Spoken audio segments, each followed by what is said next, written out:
Bonsoir et bienvenue dans le 27e numéro de Miasme, le magazine d'information de l'actualité spirituelle, mystérieuse et étrange. Et cette semaine, nous allons étudier ensemble toute l'actualité du 17 au 23 octobre. Du beau monde ce soir, Howard Cross, Umberto Molinaro, Elisabeth de Carini qui vient nous faire sa première rubrique pour l'art dans tous ses états, Marc Gray, et puis nos chroniqueurs préférés, Silvano Trotta, Hervé, nous allons avoir aussi Aurore et bien sûr, pour m'accompagner, Solène. Bonsoir Solène. Bonsoir à tous. Bon, j'espère que tu t'es bien remis de ton petit souci de santé de la semaine dernière parce que tu as fait pleurer dans les chaumières. Hein. Tout le monde me Encore. demandait où est Solène encore. Ben ouais, t'as un fan club. Bon, et puis on accueille aussi ce soir, donc comme chaque émission, chaque début d'émission, monsieur, alors j'allais dire monsieur 10 000 membres. Eh oui, ça y est, l'UAT, c'est 10 000 membres. Salut C'est Sylvano. fou ça. Bah oui, bah ouais. Tu vois, on a atteint 10 000 membres, 1000 membres en 2 semaines. C'est complètement un truc de malade. Attends, voilà, on a fêté les 9 000 il y a 2 semaines. Les 9 000 il y a 2 semaines. Parce qu'en plus, il faut bien savoir que si UAT est le groupe qui gagne, et de loin, le plus de membres depuis le début de l'année, hein, ça, il n'y a vraiment pas photo, puisqu'on passe de 1000 à 10 000 en 10 mois, c'est aussi, et de loin, le groupe qui en perd le plus. Hein. Faut pas l'oublier ça, parce que la pression du groupe est trop forte pour certains. Je rappelle que des pans entiers sont exclus de UAT, les Chanel à l'eau de rose, les gentils venus nous éveiller, les achetariens, etc., etc. UAT se base sur les travaux et recherches de chercheurs qui, malheureusement, ne font pas rêver la majorité des foules. Au final, on réussit à créer un noyau très dur de personnes parfaitement éveillées à la vraie réalité ufologique. Suite à ma chronique sur Boussegui la semaine dernière, qui a coïncidé, mon cher Antoine, avec la sortie du livre de Radu Cinema, eh bien, c'est le numéro 1 des ventes. C'est juste extraordinaire. Bien entendu, pas un mot dans nos médias qui préfèrent parler de la disparition des cabines téléphoniques ou autres balivernes. Avec de tels journalistes, on n'est pas sorti de l'auberge. Mais justement, ce qui est drôle, c'est que ce livre ne raconte pas uniquement l'histoire de la fabuleuse découverte de l'humanité, mais aussi celle des Illuminati et la façon dont ils gèrent le monde en prenant soin d'avoir verrouillé pour cela les médias et donc les journalistes. Je conseille vivement ce livre à tous ceux qui ne l'ont pas encore commandé chez RIA. Moi, je peux vous dire que je me suis régalé ces dernières semaines à constater l'excitation de certains soi-disant ufologues sur la sortie de cette version française, hein, parce que je peux vous préciser que ce livre était déjà sorti il y a longtemps, en anglais et en roumain, bien sûr. L'excitation de certains soi-disant ufologues sur la sortie de cette version française, sans savoir pour la plupart que ce livre est une véritable charge contre la franc-maçonnerie. C'est juste merveilleux. On attend maintenant le film de Damian sur le sujet, qui sort le 15 décembre et qui s'appellera L'autre terre des dieux. Mais si vous devez acheter ou offrir un livre pour Noël qui arrive à grands pas, c'est celui-ci. D'ailleurs, j'y ai pensé, je vous ferai une liste de 5 livres pour début décembre, pour vos achats de Noël, si vous le voulez, des livres qu'il faut absolument avoir lus. Une fois de plus, l'actualité du AT a été très riche. C'est une vidéo de Corrado Malanga traduite par l'un de nos admins et amis, Nadia Lamela, qui a fait couler beaucoup d'encre, même si l'expression est désuète concernant le net, faire couler beaucoup d'encre. Mais parler de cette vidéo ici est impossible, car c'est un sujet qui ne peut être qu'accessible à ceux qui connaissent déjà Corrado Malanga. Une émission complète devrait être consacrée à ce chercheur, le plus grand spécialiste mondial sans équivalent des abductions. C'est, je rappelle, un chercheur en chimie organique, spécialiste des polymères, de l'oxyde de propylène actif à la lumière, à la chimie des hétérocycles, aux composés organiques, etc., etc. Il a travaillé pendant 25 ans au CUN, le CUN étant le GEPAN italien. Il a travaillé sur un cas très connu en Italie, le cas de Valerio Lonzi, dont il en a fait un film, 6 jours sur la Terre. Et quand il a travaillé sur Valerio Lonzi, il a été convoqué immédiatement par les militaires qui lui ont imposé le silence et de devoir collaborer avec l'armée italienne. Il quitta donc sur le champ le CUN quand il s'est aperçu que ce CUN collaborait avec les services secrets italiens. Alors, je ne sais pas si le GEP en français, lui, n'a fait pas la même chose. Petite estimation, Corrado Malanga, qui donc étudie les abductions, estime plus de 650 000 abductés rien qu'en Italie. et il est le seul à apporter une réponse détaillée, claire, précise sur ces abductés. Il faut juste avoir un niveau assez élevé en mathématiques et avoir un esprit très ouvert pour pouvoir le suivre. Donc, si un jour ça vous intéresse, je vous ferai une émission de 2 heures, les yeux fermés, sur Corrado Malanga. Alors, ça va passionner Solène. Hein, Solène, je suis sûr que... Pourquoi, Solène? Pas pour le niveau en mathématiques, mais non. Ah. Sinon, un autre sujet à défrayer l'UAT, c'est cette fantastique découverte, le travail minutieux des scientifiques du Centre canadien de Planetary Science Exploration, spécialisé dans l'étude justement des météores et des météorites, dirigé par Peter Brown. Et donc, on a appris que le 18 mars 2016, ils ont suivi une longue traînée de boules de feu qui avait été détectée. Brown, avec son acolyte Phil McCausland, professeur adjoint au département des sciences de la Terre en Ontario, toujours au Canada, ont été en mesure de récupérer des fragments de la météorite avec l'aide des habitants. Ils ont analysé l'objet et ont été en mesure de recueillir de nombreux échantillons, figurez-vous, de formes de vie non identifiées. Ils disent, je les cite, « Nous avons été stupéfaits et surpris quand nous avons remarqué que la plupart des corps étaient encore en vie. » C'est-à-dire des micro-organismes, je parle, pas des aliens. Nous avons pu recueillir quelques centaines d'entre eux, que nous devrions maintenant être en mesure d'étudier bien plus. Évidemment, c'est le genre de découverte que nous ne voulons pas faire connaître. Je pense qu'il faudra de nombreuses années avant d'apprendre tout ce que nous pouvons de ces micro-organismes. Cependant, le résultat principal est que les micro-organismes présents sur la surface des fragments de météorites n'appartiennent pas à aucun de ceux présents sur Terre. Si l'analyse génétique et d'autres études confirment leur étrangeté à la Terre, ils deviendront donc la première preuve concluante de l'existence d'une vie extraterrestre. Alors, première preuve, on va dire, pour les médias classiques, pas pour nous. Officiel. Mais ça vous fait pas flipper, ça, de vous dire que finalement, il y a des micro-organismes qu'on n'a jamais eu sur Terre qui se retrouvent soudain sur Terre? Est-ce que demain, on va pas se retrouver avec une prolifération? Ils vont tous non, parce qu'à mon avis, c'est comme ça. Tous contaminés. Est-ce que c'est pas le début d'un futur film qui s'appelle 48 heures de plus, ou je sais plus comment, où on va tous devenir des ombres? Non, parce qu'à mon avis, c'est comme ça depuis toujours. Ça a toujours été comme ça. Seulement, on s'en est jamais rendu compte. On n'a jamais vraiment fait des études là-dessus. Et là, chapeau à cette équipe canadienne qui a tout de suite fait une communication. Et là, c'est parce qu'il y a un bémol. Tout de suite, la NASA s'est proposé de se joindre à cette équipe pour l'étude de ces micro-organismes, qui est une source évidemment immédiate de préoccupation dans la communauté UFO. Parce que je crois que la NASA a juste l'intention de saboter ce travail afin de garder le tout dans l'obscurité comme ils en ont l'habitude. Mais c'est complètement dingue, effectivement, de constater ce genre de travaux et de s'apercevoir qu'une météorite qui traverse le vide interstellaire et qui arrive sur la Terre en traversant l'atmosphère, en prenant feu, ces micro-organismes résistent à cela. Ça remet en cause, comme Bousségui, complètement l'histoire totale de l'humanité. De toute manière, c'est le principe de pense-permis, tout simplement. Tout à fait.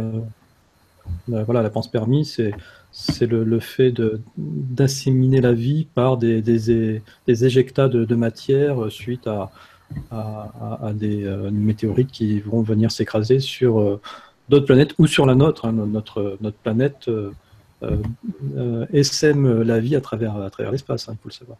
Tout à fait ça, cher Antoine. Voilà pour la chronique. Ok. J'essaie de faire court parce que je sais qu'on aura une longue émission. Non, mais écoute, c'est très très bien. On va se donner rendez-vous la semaine prochaine pour une nouvelle chronique et à dans 2 semaines pour les 11 000 membres. Ça ne peut pas faire toujours 1000 membres en 2 semaines. Allez, je vous souhaite une superbe émission. Bye bye Solène, bye bye Antoine. Bye. Merci bien, salut. Bon, écoute Solène, on va attaquer immédiatement la grille de programme TV de la semaine. Je vais faire un petit partage. Donc le lundi 17 octobre. Alors, donc, le 17 octobre à 20h30, ce sera Vie antérieure avec Pascal Lafargue. Je crois qu'elle était déjà passée sur Nurea TV, je ne suis pas sûre. Alors Pascal, en fait, son dada, effectivement, ce sont les vies antérieures. Et à la base, c'est une sceptique, c'est-à-dire qu'elle est même sceptique de ses propres trouvailles. Donc du coup, elle a besoin de corroborer ses trouvailles par des preuves matérielles ou par des témoignages. Ça me revient maintenant. Voilà. Et donc, du coup, quand elle va faire des régressions, quand elle va découvrir des vies antérieures de personnes, ensuite, elle va aller sur le terrain. Oui, sur place. Voilà, elle va traverser toute l'Europe pour essayer de voir si ce qu'elle a trouvé, c'est bien la réalité ou pas. Et ces enquêtes sont juste passionnantes parce qu'à chaque fois, comment dire, elle fait tout correspondre et elle est surprise elle-même et elle continue. Voilà, elle a vraiment une expérience très, très fantastique. Et puis elle a aussi une propre expérience par rapport à une personne défunte qui lui envoie des roses. Là aussi, je ne sais pas si elle va en parler chez Nora. Et si vous assistez à l'émission, posez-lui la question. Elle retrouve son salon tapis de pétales de roses qui venaient de nulle part. C'est juste incroyable. C'était Voilà. sur le nom de les mystères de l'univers qu'elle était passée. Voilà, c'est ça. Une hybridation génétique à l'aube des âges de nouvelles bio sur Nira TV qu'on commence un peu à connaître maintenant. Ouais, c'était une émission qu'elle devait faire en juillet et comme elle avait eu des petits soucis de santé, je crois que c'est à cette époque-là, voilà, elle l'avait reporté. Donc c'est une émission qu'on attend depuis 3 mois et enfin qui arrive. Donc l'hybridation génétique. La suivante, ça sera sur CTVM TV. Alors là, c'est une émission qu'on ne s'attendait pas à la voir avec un humoriste, Kevin Radzi. C'est sur Société et Culture. Alors, je ne sais plus qui présente ça. Hop, on va aller vérifier ça de suite. Ah, ben c'est Audrey Canso qui fait cette émission, donc qui va présenter Le Monde selon Kevin Radzi. Audrey Canso, d'ailleurs, qu'on va recevoir dans quelques semaines dans une émission spéciale sur Rencontre hors du commun. Voilà. Et donc, c'est à 21h.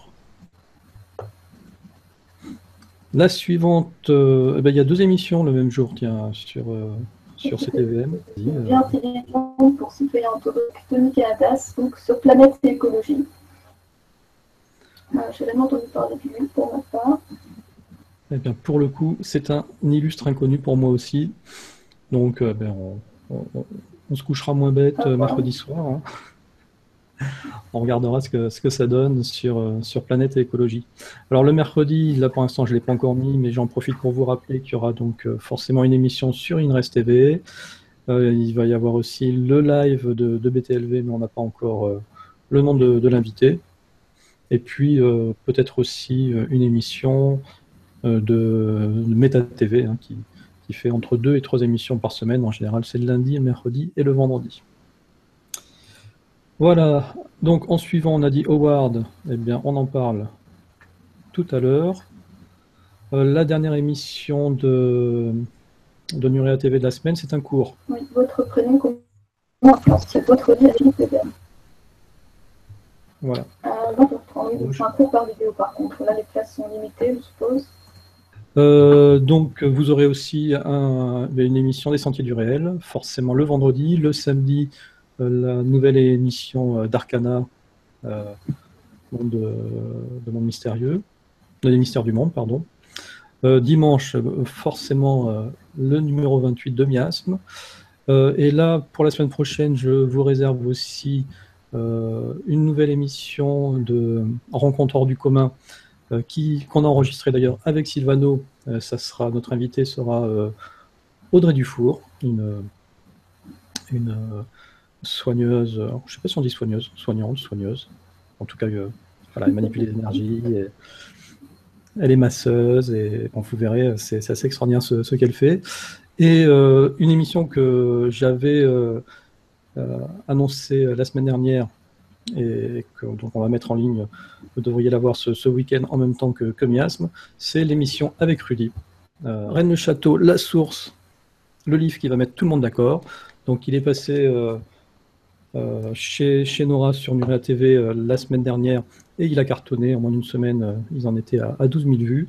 Donc là on a abordé avec Rudy cette fois-ci non pas le décryptage du mystère mais le décryptage de Rudy, parce que vous allez voir que s'il a trouvé, c'est pas non plus par hasard. Rudy a été un petit peu guidé Voilà, il va nous expliquer tout ça dans son émission. Et je l'ai co-animé avec Yves Cara. Voilà, donc vous allez pouvoir la trouver ce week-end en ligne. Eh bien, écoute, ce que je te propose, Solène, c'est qu'on accueille immédiatement Howard Crust et il va nous parler et de l'émission la semaine prochaine et aussi de toutes les conférences qu'il a jusqu'à la fin de l'année. Et ensuite, on attaquera sur l'agenda culturel. Eh bien, bonsoir Howard, comment vas-tu? Ça va bien. Donc, ça nous fait plaisir que tu viennes faire un tour sur Miasme TV. Parce que tu as une actualité vraiment très chargée ce mois-ci et aussi jusqu'au mois de décembre. Hein, on verra ton événement que tu organises à chaque solstice. Alors, comme on est sur le programme TV, donc on va déjà parler de la semaine prochaine. Je vais partager. Tu passes chez Nurea. Oui. Voilà, donc c'est le jeudi. Pour parler de la science des anciens, c'est la deuxième partie. Tu avais déjà fait une précédente partie le mois dernier, il me semble. Voilà, sur les alignements de Karnak. Voilà, qui était d'ailleurs une très très bonne émission. Et je me suis mis, moi, à Google Earth Pro à la suite de cette émission-là, parce que j'ai trouvé ça génial, cet outil.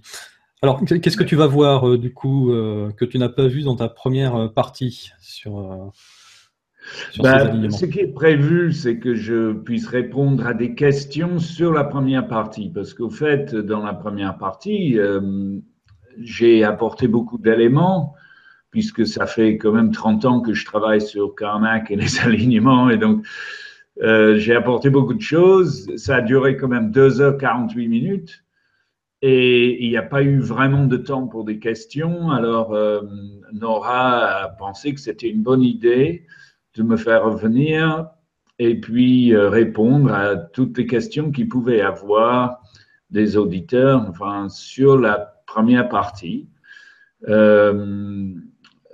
Je parlerai peut-être, si j'ai la possibilité, de la relation sur l'ensemble des alignements de Karnak. J'avais abordé principalement une première partie,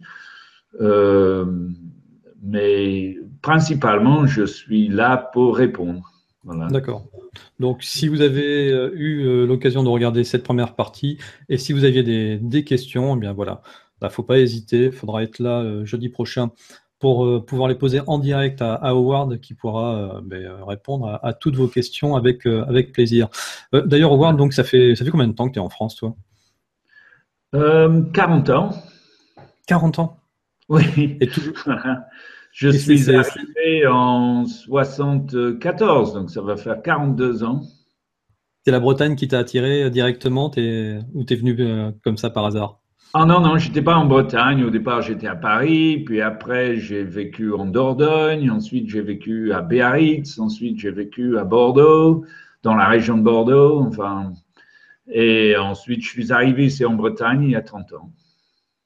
Donc, depuis que je suis ici, j'ai pas beaucoup bougé. Voilà. Ok. Et la Bretagne, donc, c'était essentiellement par rapport au mégalithe. Tu as voulu te rapprocher Non, du tout, non. J'ai découvert les mégalithes en arrivant ici. Je ne connaissais pas Karnak, ces alignements. J'avais vaguement entendu parler, mais comme beaucoup de gens, je ne me rendais absolument pas compte de l'importance de ce qu'il y avait ici. Au fait, les alignements de Karnak, ce n'est pas un site UNESCO, hein, c'est pas un site mondial de l'UNESCO. Et donc, il ne reçoit pas beaucoup d'attention en réalité. Et il y a des quantités de choses ici, les gens ne se rendent pas compte. Voilà. Et moi, quand j'ai découvert tout ça, je me suis interrogé sur le pourquoi de l'existence de ça, et puis les réponses qui étaient données officiellement, que sont des sortes de vagues suggestions de fonctionnement religieux, ou je trouvais que c'était pas assez clair ou assez approfondi, et donc j'ai passé beaucoup de temps à regarder et puis à regarder ce qui est là, quoi. Regarder les menhirs qui ont été placés à certains endroits et ce que j'ai découvert, c'est-à-dire une relation entre des différents sites d'une très grande précision géométrique, ça m'a vraiment interloqué. C'est les orientations des lieux qui sont des clés, au fait. C'est dans l'orientation, je me suis rendu compte que l'orientation donnait un principe géométrique. Et à partir de là, j'ai commencé à saisir ce que faisaient ces bâtisseurs. Je ne dis pas que j'ai tout compris, loin de là, hein, parce que c'est quand même un livre dont il manque 80% des pages, quoi. Donc il reste encore à en écrire un certain nombre. D'ailleurs, dans le cadre d'une autre de mes émissions qui s'appelle Mes causeries avec André Douzet, je vais bientôt poster un reportage que j'ai fait dans le Pilat, du côté du pays lyonnais, sur un mégalithe qui s'appelle la pierre qui chante. Je ne sais pas si tu en as entendu parler.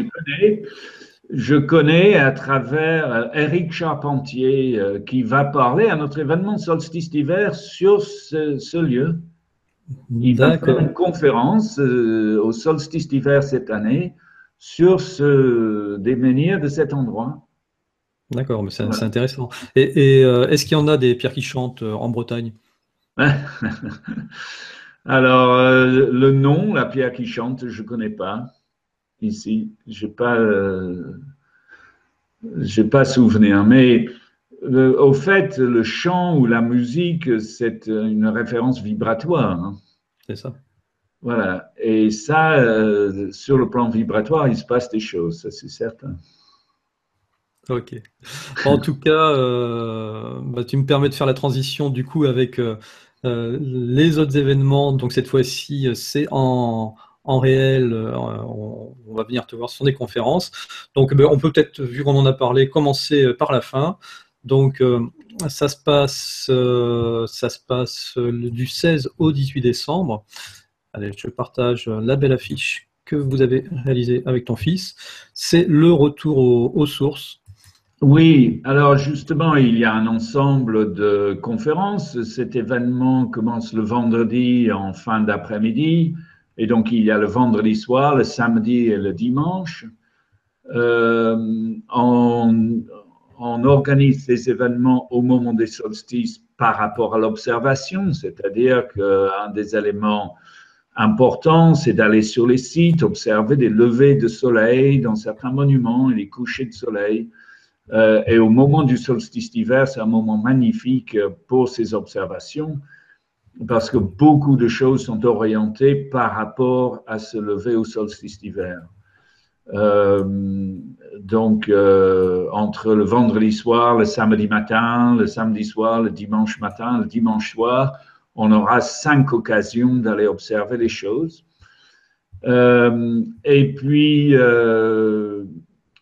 on a aussi des conférences. Donc, cette année, on va accueillir Quentin Leplat, qui va faire l'avant-première de son prochain film, qui est sur les mégalithes du massif de Sancy. Quentin Leplat, que tu avais reçu au dernier solstice d'été, il me semble. Oui, il est venu au solstice d'été nous parler de Teotihuacan. Et là, il a fait un travail sur les mégalithes de là où il habite, hein, en Auvergne. Et son travail révèle une géométrie pareille que la géométrie que j'ai découverte ici à Carnac. Donc, c'est avec plaisir que je vais découvrir ça. Alors aussi, il y aura Guillaume Morera. Alors, c'est Guillaume Morera avec qui j'ai écrit ce livre, Le sens caché du jeu de 52 cartes. C'est le livre qu'on vient de publier. Ça fait… il est sorti il y a un mois, quoi. Aussi, quoi. Voilà. Et donc, Guillaume viendra nous parler d'une partie qu'il a abordée dans ce livre, qui est l'existence d'un groupe aux États-Unis au 19e siècle qui s'appelait l'Ordre des Mages, qui était dirigé par un dénommé Olney Richmond et qui a écrit des livres sur le sujet des cartes. Et ce travail, Guillaume est vraiment la personne qui a emmené cette connaissance ici en France. Il n'y a rien de tout ça de traduit et c'est très, très intéressant. Et donc, les bases de ce livre, au départ, c'est cet échange avec Guillaume sur les cartes qui m'a emmené à aussi approfondir certains aspects du jeu de cartes. Donc, ce n'est pas le tarot, hein, c'est le jeu de cartes ordinaire. Et donc, au solstice d'hiver, on sera réunis pour la première fois pour présenter tous les deux ce travail. De mon côté, je vais faire… Alors, on accueille, comme je disais, Éric Charpentier sur justement les mégalithes du Pilat. Lui, il a écrit un livre aussi à ce sujet. Et puis, je ferai avec mon fils David, là ça y est, on fait en duo maintenant, et on va présenter deux conférences. Une conférence sur le quadrilatère de Krukuno, qui est une clé de la compréhension de ce qui se passe ici. C'est un monument magnifique qui est simple, qui donne vraiment des clés de ça. D'ailleurs, on ira dans ce monument pour observer le lever du soleil au solstice d'hiver. Et puis, on parlera aussi des pionniers de l'archéoastronomie. C'est une conférence qu'on veut faire, d'où le retour aux sources. Dans les sources, il y a aussi des sources de toutes les personnes qui ont travaillé dans le passé et qui permettent l'existence de notre travail. Notamment, par exemple, Félix Gaillard, qui habitait ici à Plouanel au 19e siècle, et s'il n'avait pas été là, sûrement il n'y aurait plus un seul menhir dans la région. C'est lui qui a vraiment mis fin à la destruction qui avait lieu au 19e siècle, où toutes ces mégalithes étaient cassés pour la construction. Mais il a aussi remarqué les orientations des levées, des couchers dans les solstices. Il a publié un livre qui s'appelle Astronomie préhistorique en 1895. Donc, c'était un sujet tout à fait inconnu, hein, l'idée d'une astronomie préhistorique à cette époque. Et c'est vraiment un précurseur de tout ce travail qui n'est pas connu. Et il a travaillé avec acharnement pendant des années, de façon solitaire. Donc, on présentera son travail, mais pas que lui, aussi, comment il s'appelle, le monsieur qui a inventé l'astrophysique, qui a découvert l'hélium, Sir Norman Lockyer, en anglais, qui est un pionnier de l'archéoastronomie. Il avait daté Stonehenge en calculant où devait se situer exactement le lever du soleil. Et au fait, ces calculs étaient plus justes que les calculs à l'époque, puisque le carbone 14 n'existait pas, et on pensait que Stonehenge était bien plus récent. Et lui, à l'époque, il avait dit que Stonehenge devait être plus ancien en calculant par la position du soleil, et puis il s'est fait ridiculiser. Il s'est retiré à la campagne en Cornouailles et il a coupé tous les ponts avec l'intelligentsia londonien. C'est une histoire assez particulière. Et puis on évoquera aussi plein d'autres personnes qui, depuis des décennies, enfin dans le passé, ont travaillé sur ces questions. Okay. Ça s'appelle les pionniers de l'archéoastronomie. Et donc, c'est des conférences inédites. Hein. Et donc, tout ça, ça se passe donc du 16 au 18 décembre à l'espace culturel de Plouarnel, c'est ça? Voilà. Et donc, les inscriptions seront possibles à partir du 20 octobre. D'accord. Donc, Voilà, dès pour la semaine l'instant, il n'y a pas possibilité de réserver, mais à partir du 20 octobre, on peut réserver en ligne. Voilà. entendu. Donc, dès que vous voyez Howard chez Nurea, jeudi prochain, le 20, après, vous passez sur www.megalith au pluriel.info. N'oubliez pas le H sur Mégalith. Et là, vous allez pouvoir vous inscrire en ligne. OK. Voilà, exactement, c'est la bonne adresse, megalith.info pour cette organisation. Voilà. Alors, plus proche de nous, ce mois-ci, tu vas avoir aussi 2 batteries de conférences. Allez, je partage. Donc, vous retrouvez ça dans l'agenda de Miasme du 24 au 30 octobre. Ça va être les conférences qui vont tourner autour de ton nouveau livre, hein, Le sens caché du jeu de 52 cartes. Ça se passe à Paris. C'est organisé par Adrien Moisson, hein, qui travaille avec Patrice Pouillard. Donc, ça se passe donc à Clichy, 10 rue Fournier à Clichy. C'est le 29 octobre et c'est 2 conférences. Une première donc sur le sens caché du jeu de 52 cartes et une deuxième, c'est celle de ton fils, sur la musique dans le jeu de 52 cartes. Voilà, je ferai une première partie, ensuite David présentera le rôle de la musique et ensuite je ferai une deuxième partie. Entendu. Donc, j'ai marqué sur la fiche que David sera en première partie, mais c'est pas tout à fait ça. Enfin, sous la fiche, c'est marqué. C'est pas tout à fait ça parce qu'avant qu'il intervienne, je vais quand même poser des bases. Voilà. Entendu.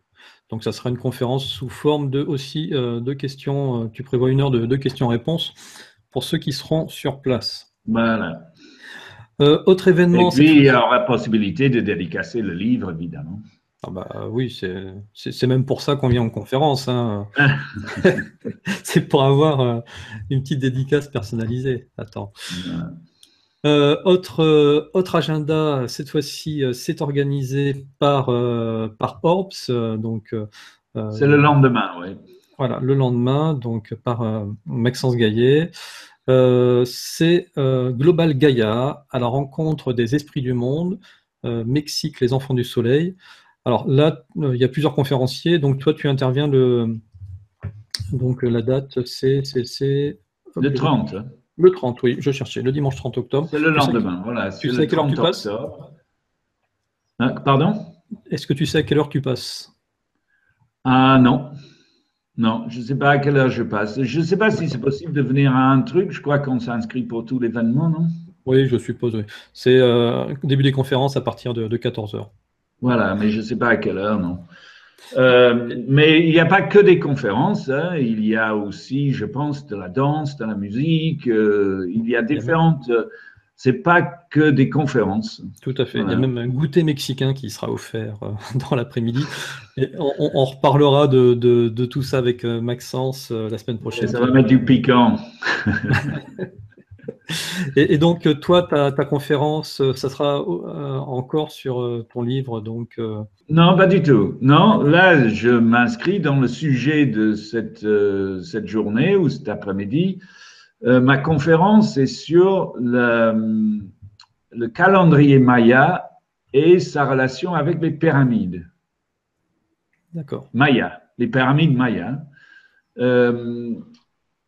C'est une nouveauté aussi. Hein. Je vais parler d'un sujet dont j'ai jamais parlé. Effectivement, dans le nouveau livre, il y a des éléments sur le calendrier Maya, puisque le calendrier Maya a un même système numérique que le jeu de 52 cartes.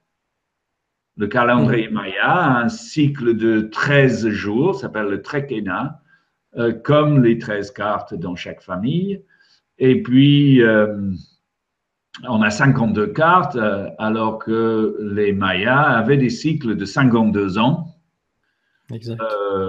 Donc, il y a beaucoup d'éléments en commun. Je ne veux pas tout dévoiler maintenant, mais ce qui est intéressant, c'est que dans la structure des pyramides, on retrouve des éléments de ce même calendrier.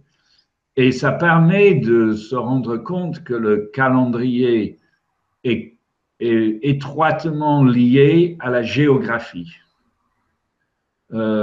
c'est quelque chose que j'ai beaucoup travaillé à Carnac. C'est grâce à l'étude des aliments de Carnac que j'ai compris cette relation, une relation qu'on ne fait pas. Mais au fait, chaque orientation correspond à des dates. Et c'est quelque chose qu'on a perdu de vue. En tout cas, c'est le cas chez les Mayas et ça va être le sujet de mon intervention de dimanche 30 octobre. Entendu. Donc, et ça se passe à Paris, dans le 7e arrondissement, au théâtre Adiar. Dis donc, t'as pas chômé finalement cet été, entre l'écriture d'un livre, la préparation de nouvelles conférences, etc. Je chôme pas depuis 30 ans. Hein. Ouais, c'est ça. Tu ne t'arrêtes jamais en fait. Ben, c'est très difficile de s'arrêter alors qu'on est mu par une énergie. Il y a quelque chose qui pousse. Tu as déjà prévu quelque chose en 2017? Oui. J'ai un agenda extrêmement chargé. Alors, je profiterai juste pour dire que souvent, beaucoup de gens m'écrivent sur Facebook ou sur Messenger et j'ai absolument pas le temps de répondre à tout le monde. Je m'excuse publiquement de ça. Je demanderai aux gens de ne pas s'offusquer si je réponds pas. Quand je peux, je lis ce qui est envoyé. Mais il faut penser que mon temps j'ai tellement de choses à partager que c'est compliqué pour moi de répondre à toutes les sollicitations sur Internet, par Facebook, etc. Donc, je m'en excuse publiquement et je demande aux gens de ne pas s'offusquer de ça si jamais ils m'ont écrit et qu'ils n'ont pas eu de réponse. C'est pas parce que je ne les aime pas ou voilà. Ou que je les déconsidère, c'est tout simplement que je n'ai vraiment pas le temps. Et, oui, et je pense qu'ils comprendront. C'est vrai que tout ça, c'est du boulot.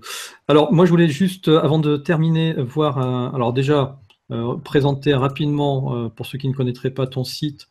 Donc, c'est epistemea.fr. Voilà, où on peut retrouver toutes les informations et suivre ton programme pour ceux qui sont intéressés.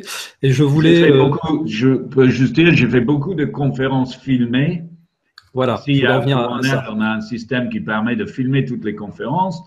Et donc, ça va beaucoup plus vite de filmer des conférences sur des nouveaux sujets que d'écrire un livre pour chaque découverte. Et donc, ces conférences, on peut les accéder directement en ligne. On passe par le site epistemea.fr. Sinon, ces conférences sont sur Vimeo. On a un site Vimeo, Epistemea. Et on peut ou les louer pour courte durée ou les acheter ou voilà, comme on souhaite. Voilà, c'était là-dessus que je voulais en venir. Voilà, tu es en train de remettre tes vidéos sur tes conférences vidéo sur Vimeo. Voilà. Donc, ça permet aux personnes qui ne peuvent pas se déplacer sur Paris, qui ne peuvent pas se déplacer en Bretagne, de pouvoir quand même suivre tes travaux et d'être au courant de tout ce que tu fais. Oui, les gens qui ont un PC sans lecteur de DVD. Voilà. Ok, écoute, je te remercie d'être passé sur Miasme pour parler de ton activité. Je te souhaite une bonne chance sur la suite des événements et puis je te donne rendez-vous peut-être en 2017 pour refaire une petite rétrospective de ce que tu auras. Je pourrais peut-être juste dire une chose parce que tu as dit tout à l'heure que la conférence sur Carnac t'avait donné envie de te mettre à Google Earth. Mm-hmm.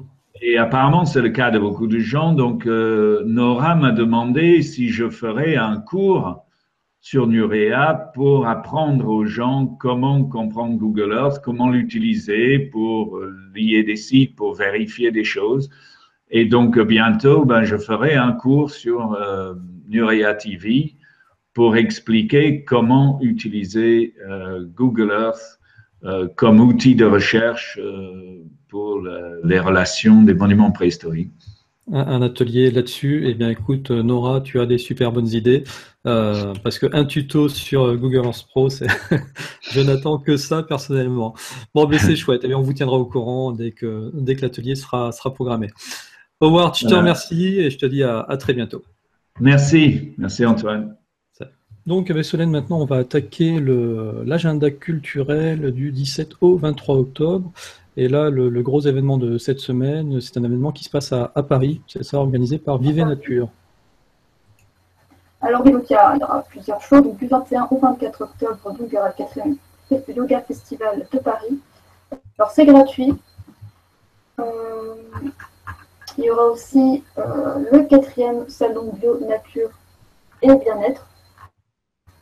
Donc, tout ça, ce sera Porte de la Villette à Paris dans le 19e.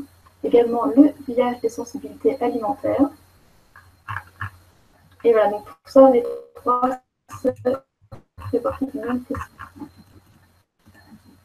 C'est ça, c'est un festival qui est organisé chaque année. Hein, donc là, ils en sont je sais pas, tiens. C'est pas écrit dessus, mais 45e édition. Donc voilà, c'est ça. C'est pas... Je sais pas sûr. C'est pas nouveau. Bon, comme dirait notre ami Valerio, hein, c'est un salon bio, nature, bien-être. Voilà, ouais. Il y a des ateliers pour bien y manger, pour bien vivre. Donc ensuite, Solène, nous avons le festival du Comic-Con à Paris. Oui, du 21 au 23 octobre, c'est un festival de pop culture pour ceux qui ne connaissent pas. Donc on retrouve la bande dessinée, du cinéma, des séries et du gaming. Ouais, ça je suppose, c'est un truc qui doit bien te plaire, non? Oui, c'est un peu loin de chez moi. Le problème, c'est que c'est un peu loin de chez toi. Mais voilà, c'est vrai que c'est peut-être plus de ta génération que de la mienne ou de celle d'Umberto qui vient d'arriver d'ailleurs. Salut Umberto, comment vas-tu? Ça va bien, je te remercie. Bonjour Solène. Bonsoir. Bonsoir. Alors, ouais, déjà, ce que je voulais savoir, vous me disiez comment est-ce que tu en es arrivé là dans ce moment des crop circles? Il y a souvent une petite histoire avant tout ça. Ah oui, certainement. Disons que je suis comme tout le monde. Lorsque je découvre quelque chose d'absolument incroyable, je vais voir sur place. Hein. Et donc ça s'est passé il y a en 99, c'est déjà avant 2000. Je suis tombé sur un document intéressant de Greg Braden qui parlait à la fin de son livre de crop circle.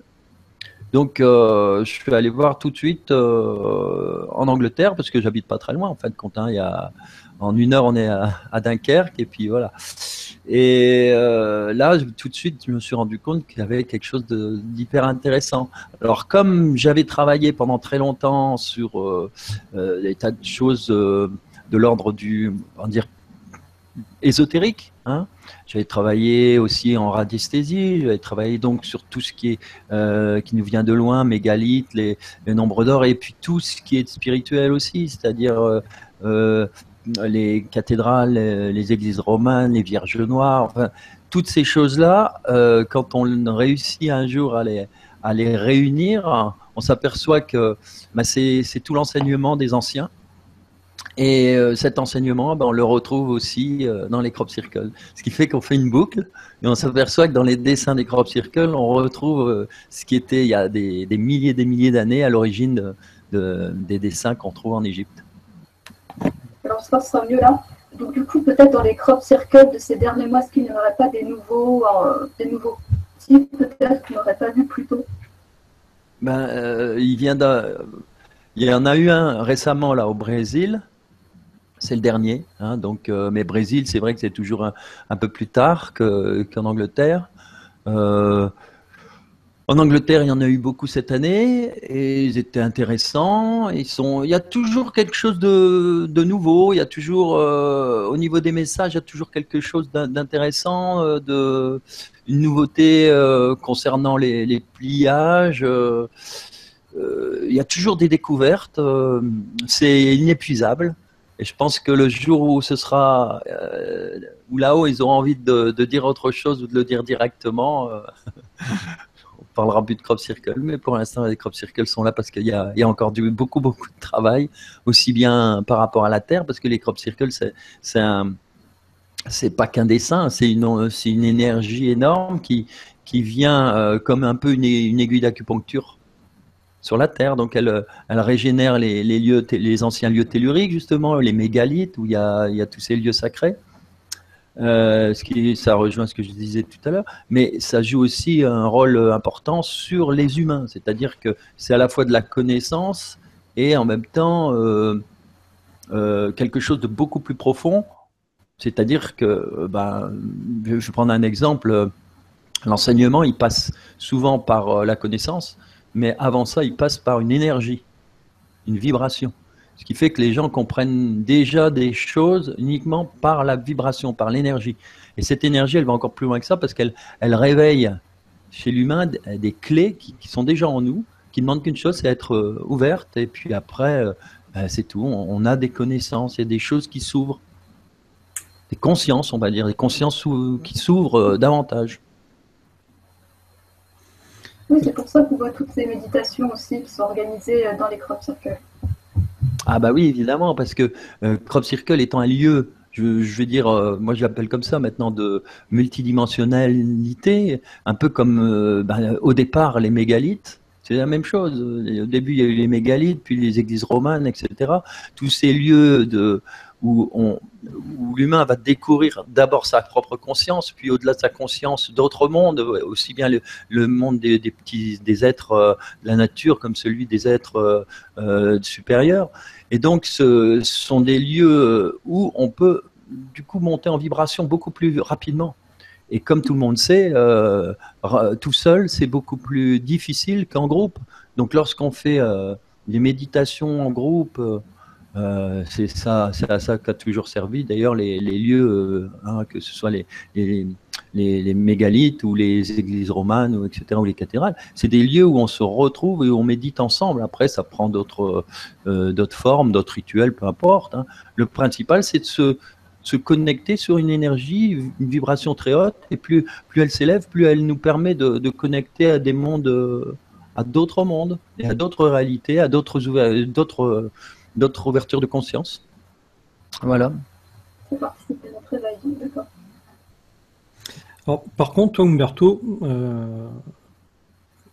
à côté, tu as eu un métier, c'est ça? Il me semble avoir compris que tu as été prof, ou tu l'es peut-être toujours d'ailleurs, je ne sais pas. Alors là, j'ai déjà passé tout ça. Hein. Donc j'étais architecte, oui. Ensuite, oui, enseignant. Et à 64 ans, j'ai arrêté, j'ai pris ma retraite. T'as plus de 64 ans? Oui, il ne faut pas le dire. donc je tourne maintenant. Je tourne pour mon plaisir et pour le plaisir de tous ceux qui viennent m'écouter et partager aussi, parce que c'est... Bah si, je suis de 51. Hein. Peut-être 51. Non mais finalement, hein, les crop circles, s'allonger dedans et méditer, ça fait du bien. Ça régénère à mort. Hein. Bah, et donc, peut-être.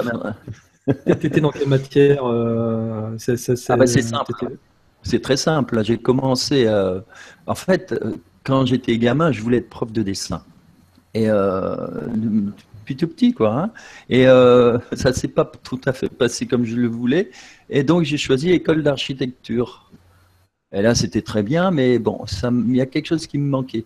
Et quand j'ai pu enseigner, ben voilà, j'y suis allé. Donc, j'ai commencé par enseigner tout ce qui est lié à l'architecture, c'est-à-dire que j'avais tous les élèves possibles, aussi bien donc charpente, menuiserie, comment on appelle ça, carrelage, maçonnerie, tous les corps de métier, tu vois, les plombiers, les couvreurs, tout ça. Donc je faisais, etc. Donc on faisait des lectures de plans, on faisait un travail sur l'architecture, mais vu vraiment professionnel au niveau des entreprises.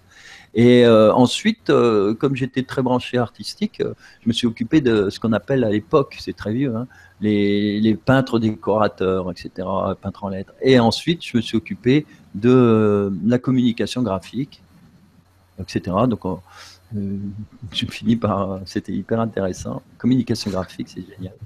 Donc finalement, oui, on n'est pas étonné que tu sois intéressé par les crops, parce que les crops, c'est du graphisme, hein, c'est quasi graphique. Communication. Voilà, C'est surtout de la communication graphique pure. C'est aussi de l'archi, hein, c'est toutes les formes sacrées. Voilà, c'est tout ça. Tout est convergent, voilà. Tout est convergé en fait. Moi, je me souviens donc à l'âge de, oui, à 20 ans, j'étais déjà dans toutes ces recherches. J'avais aussi un ami qui était sculpteur et complètement branché sur les compagnons, etc. Donc, on recherchait tout ce qui était nombre d'or, tout ce qui était. Et puis en plus, à l'époque, c'était des découvertes, puisqu'on parle pas de ça dans les bouquins d'histoire, hein, les Templiers, les Cathares, et tout cet éveil à la spiritualité, bien sûr, parce que en plus, oui, à une époque, il y a eu beaucoup de mouvements intéressants. Donc, j'ai développé le Reiki, enfin des tas de choses comme ça qui ouvrent énormément sur le monde des énergies. Puis après de la radiesthésie, puis le druidisme aussi. Donc, je suis rentré dans une. Ça, c'est génial aussi. Avec les druides, j'ai appris beaucoup. C'est énorme. D'accord. L'amour de la terre, c'est les grands liens, quoi, tu vois. Donc, tu dois être aussi branché, être de la nature? Tout à fait, oui, bien sûr, complètement. La nature, c'est notre lien avec le divin, à la limite. Hein. C'est ce qui nous garde encore. Notre corps est encore notre dernier, le dernier lieu où on peut se connecter avec la nature et avec le divin. Et la nature, c'est justement dommage de la perdre de plus en plus parce que c'est l'image du divin, c'est notre lien avec quelque chose d'authentique. Ok. Et alors, moi aussi, en discutant un petit peu en off, j'ai appris un truc de toi. Je suis pas sûr que tout le monde le sache et j'ai envie d'en parler un petit peu ce soir avant d'attaquer ton programme. Tu as été dans un groupe de rock. Ah, c'est pour ça, d'accord. Oui, bien sûr. Ben, écoute, je viens tout à fait. Alors, quand j'étais jeune, d'abord, écoute, c'est marrant parce qu'on parle de Bob Dylan. Et Bob Dylan, ben, écoute, oui. J'ai fait mes accords, j'ai appris avec Bob Dylan, quoi. Alors, j'ai écouté, parce qu'à l'époque, il n'y avait pas Internet, il n'y avait pas toute cette banque de données incroyable, géniale, quoi. Et donc, moi, je reprenais, je m'amusais même à changer les paroles. Je reprenais les musiques de Bob Dylan, je mettais d'autres paroles, je prenais d'autres poètes, etc. Ouais, bref, c'était une très belle époque. J'ai commencé comme ça.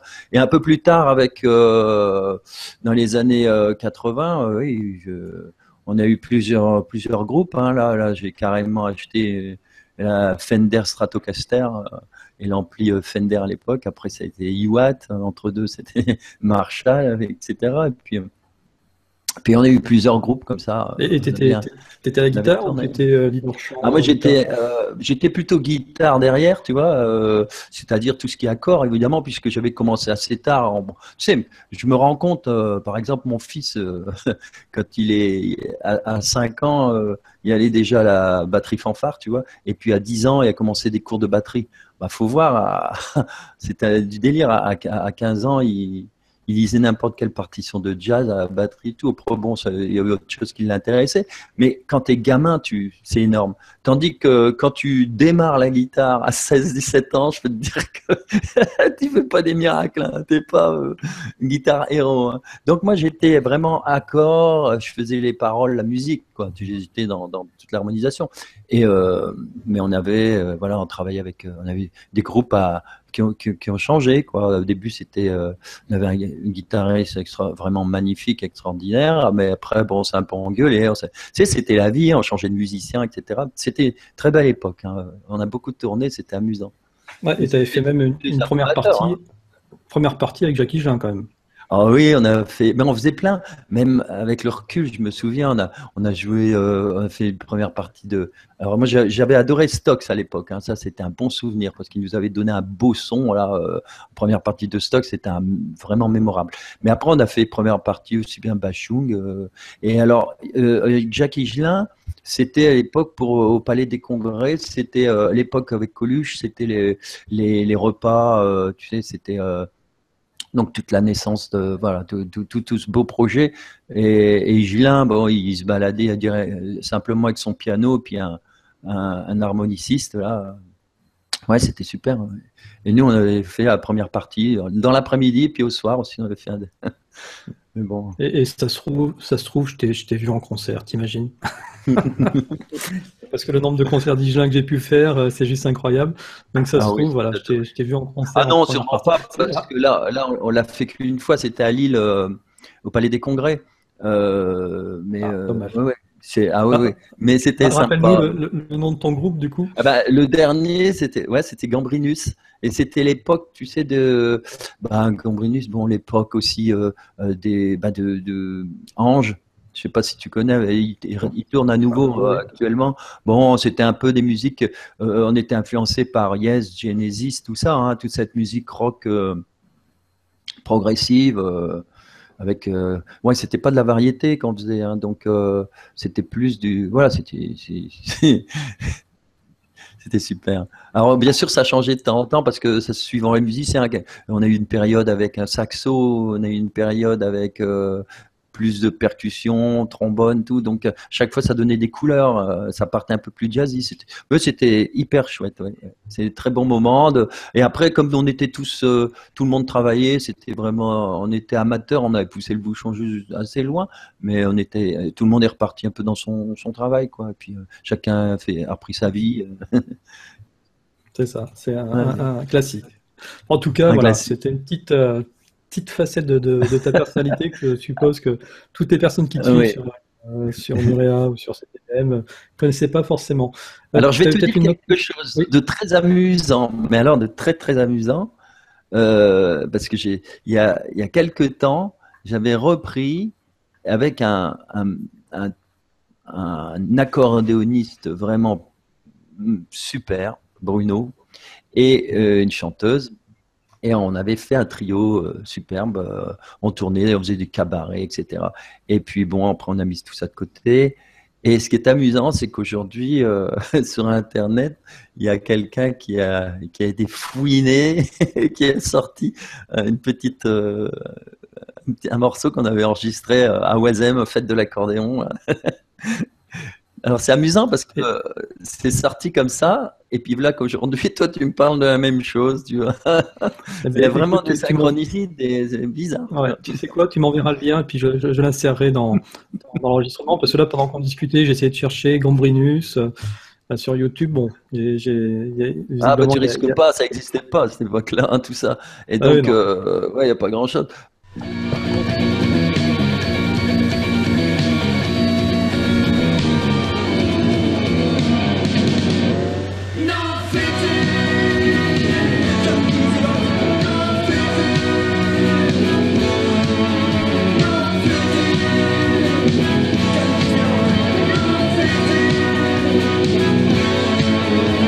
On sait que les médias, c'est toujours les milieux.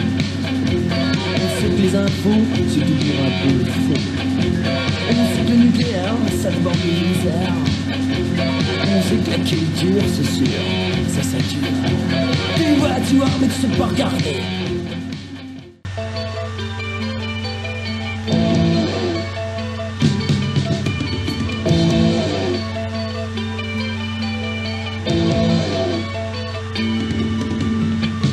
C'était piqué à l'hosto.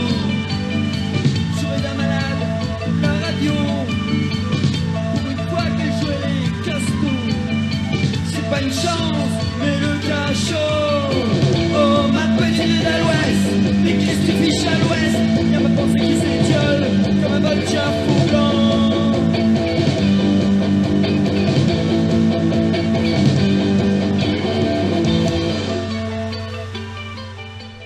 par contre, on a fait quand même 33 tours, un 45. À l'époque, c'était intéressant. On a fait un autre 33 parce on avait été choisi au Festival de Bourges, tu sais, pour participer. Donc, ils avaient ils avaient fait un 33 tours avec une dizaine de groupes français, quoi. Et donc, nous, on avait notre petit. C'était voilà. Ouais, c'était la belle C'est époque notre facette. que tout ça. Voilà. Alors, donc, du coup, Humberto, ben là, maintenant, on va travailler un petit peu. Hein, maintenant, Ah ouais, quand même. voilà. Donc, on a bien rigolé 5 minutes. Alors, j'ai tout ton planning, mais tout ton planning sous les yeux. Moi, je vous conseille de prendre des notes, parce que là, il va forcément passer à côté de chez vous. Par contre, tu vas m'aider un petit peu par rapport à la géolocalisation de tout ça, parce que je suis nul en géographie, je suis nul. Ah, ouais. Je te dis Oui. pas. Donc, Oui. par exemple, le 23 octobre, tu es à Plazac la semaine prochaine. C'est où Plazac? Alors donc Plazac, c'est, je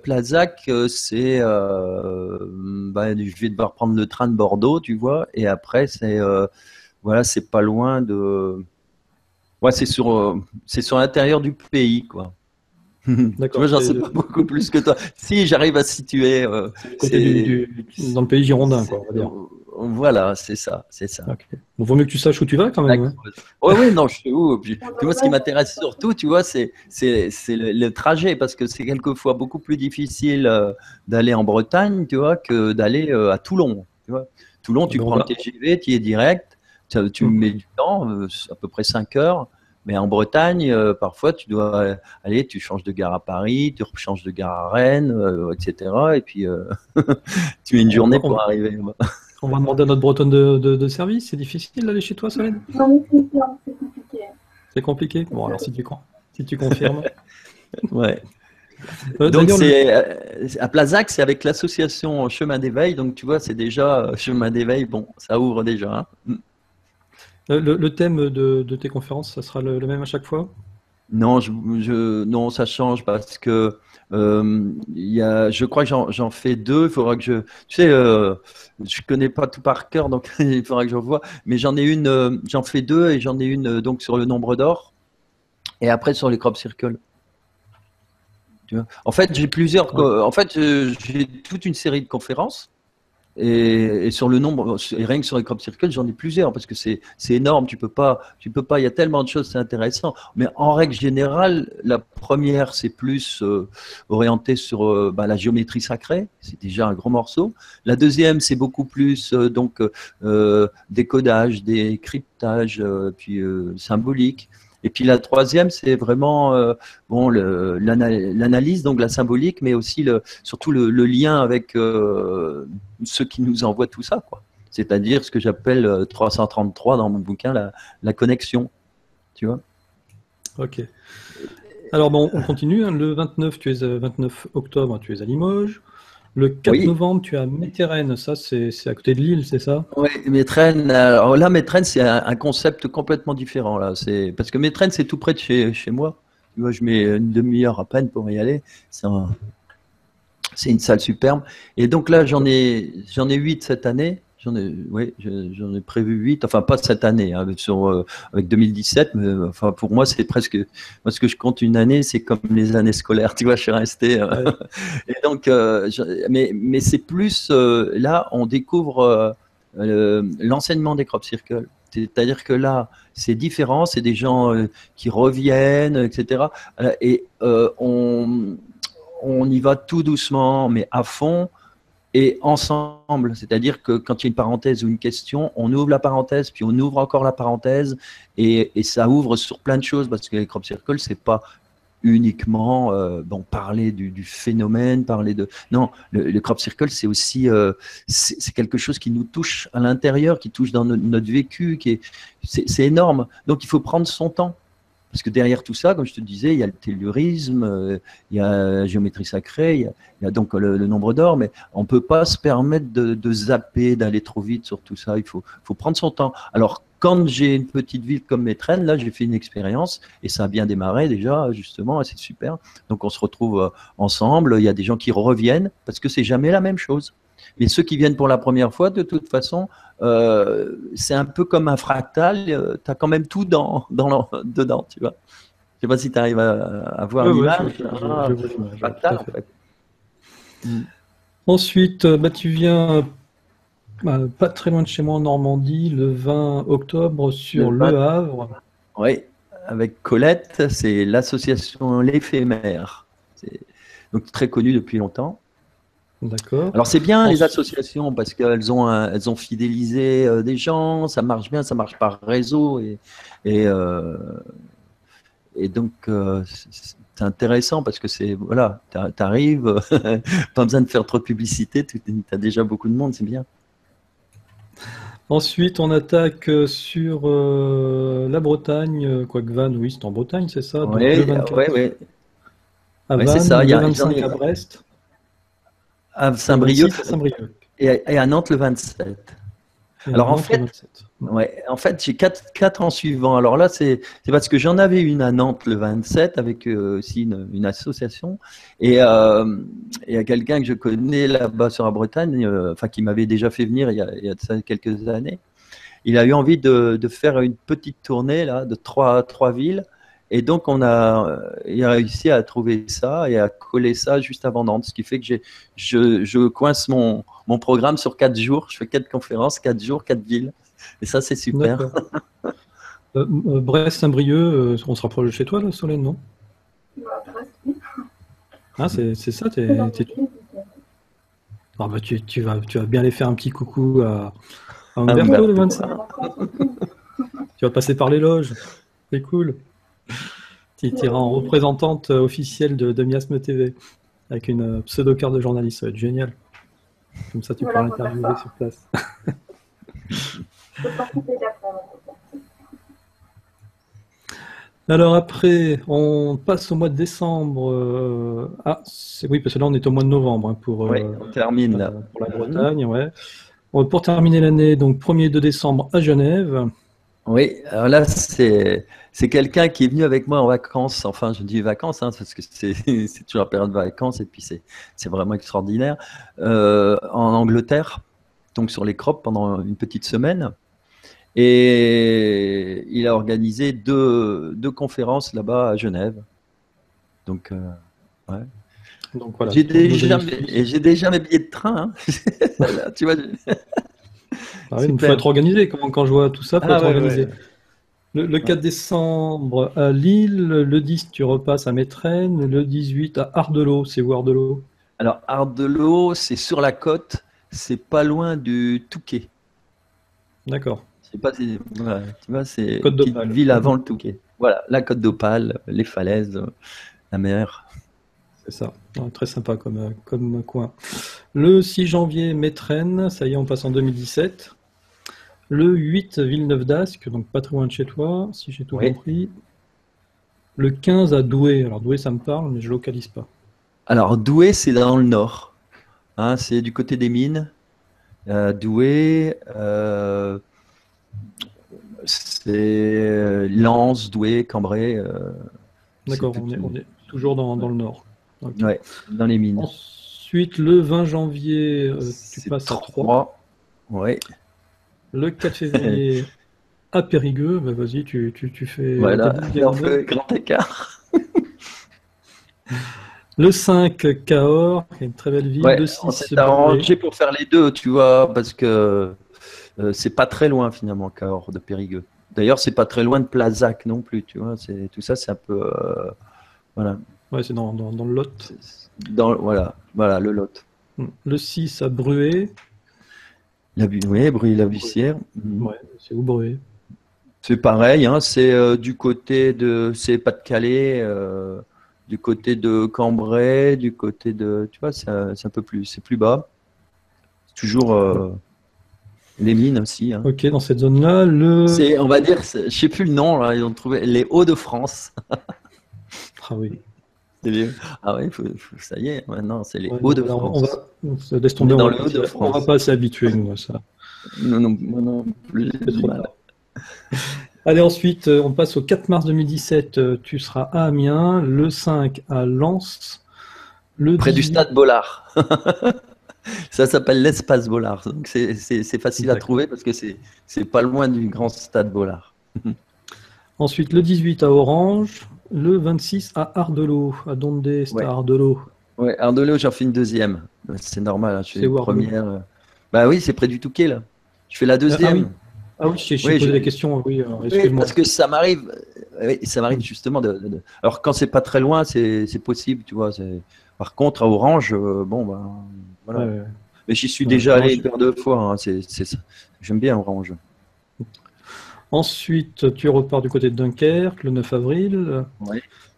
Thonon, le 29 et le 30. Alors, j'en fais deux à Thonon. Et ce qui est intéressant, c'est que c'est un congrès, là, à Thonon, avec... il y aura Jean-Michel Raoult et il y aura Fabrice Bonvin. Donc, à trois, là, on va certainement faire quelque chose en commun aussi, tu sais, après, avec questions-réponses avec le public. À 3, ça peut être amusant, quoi. On va dans le même sens, mais on a des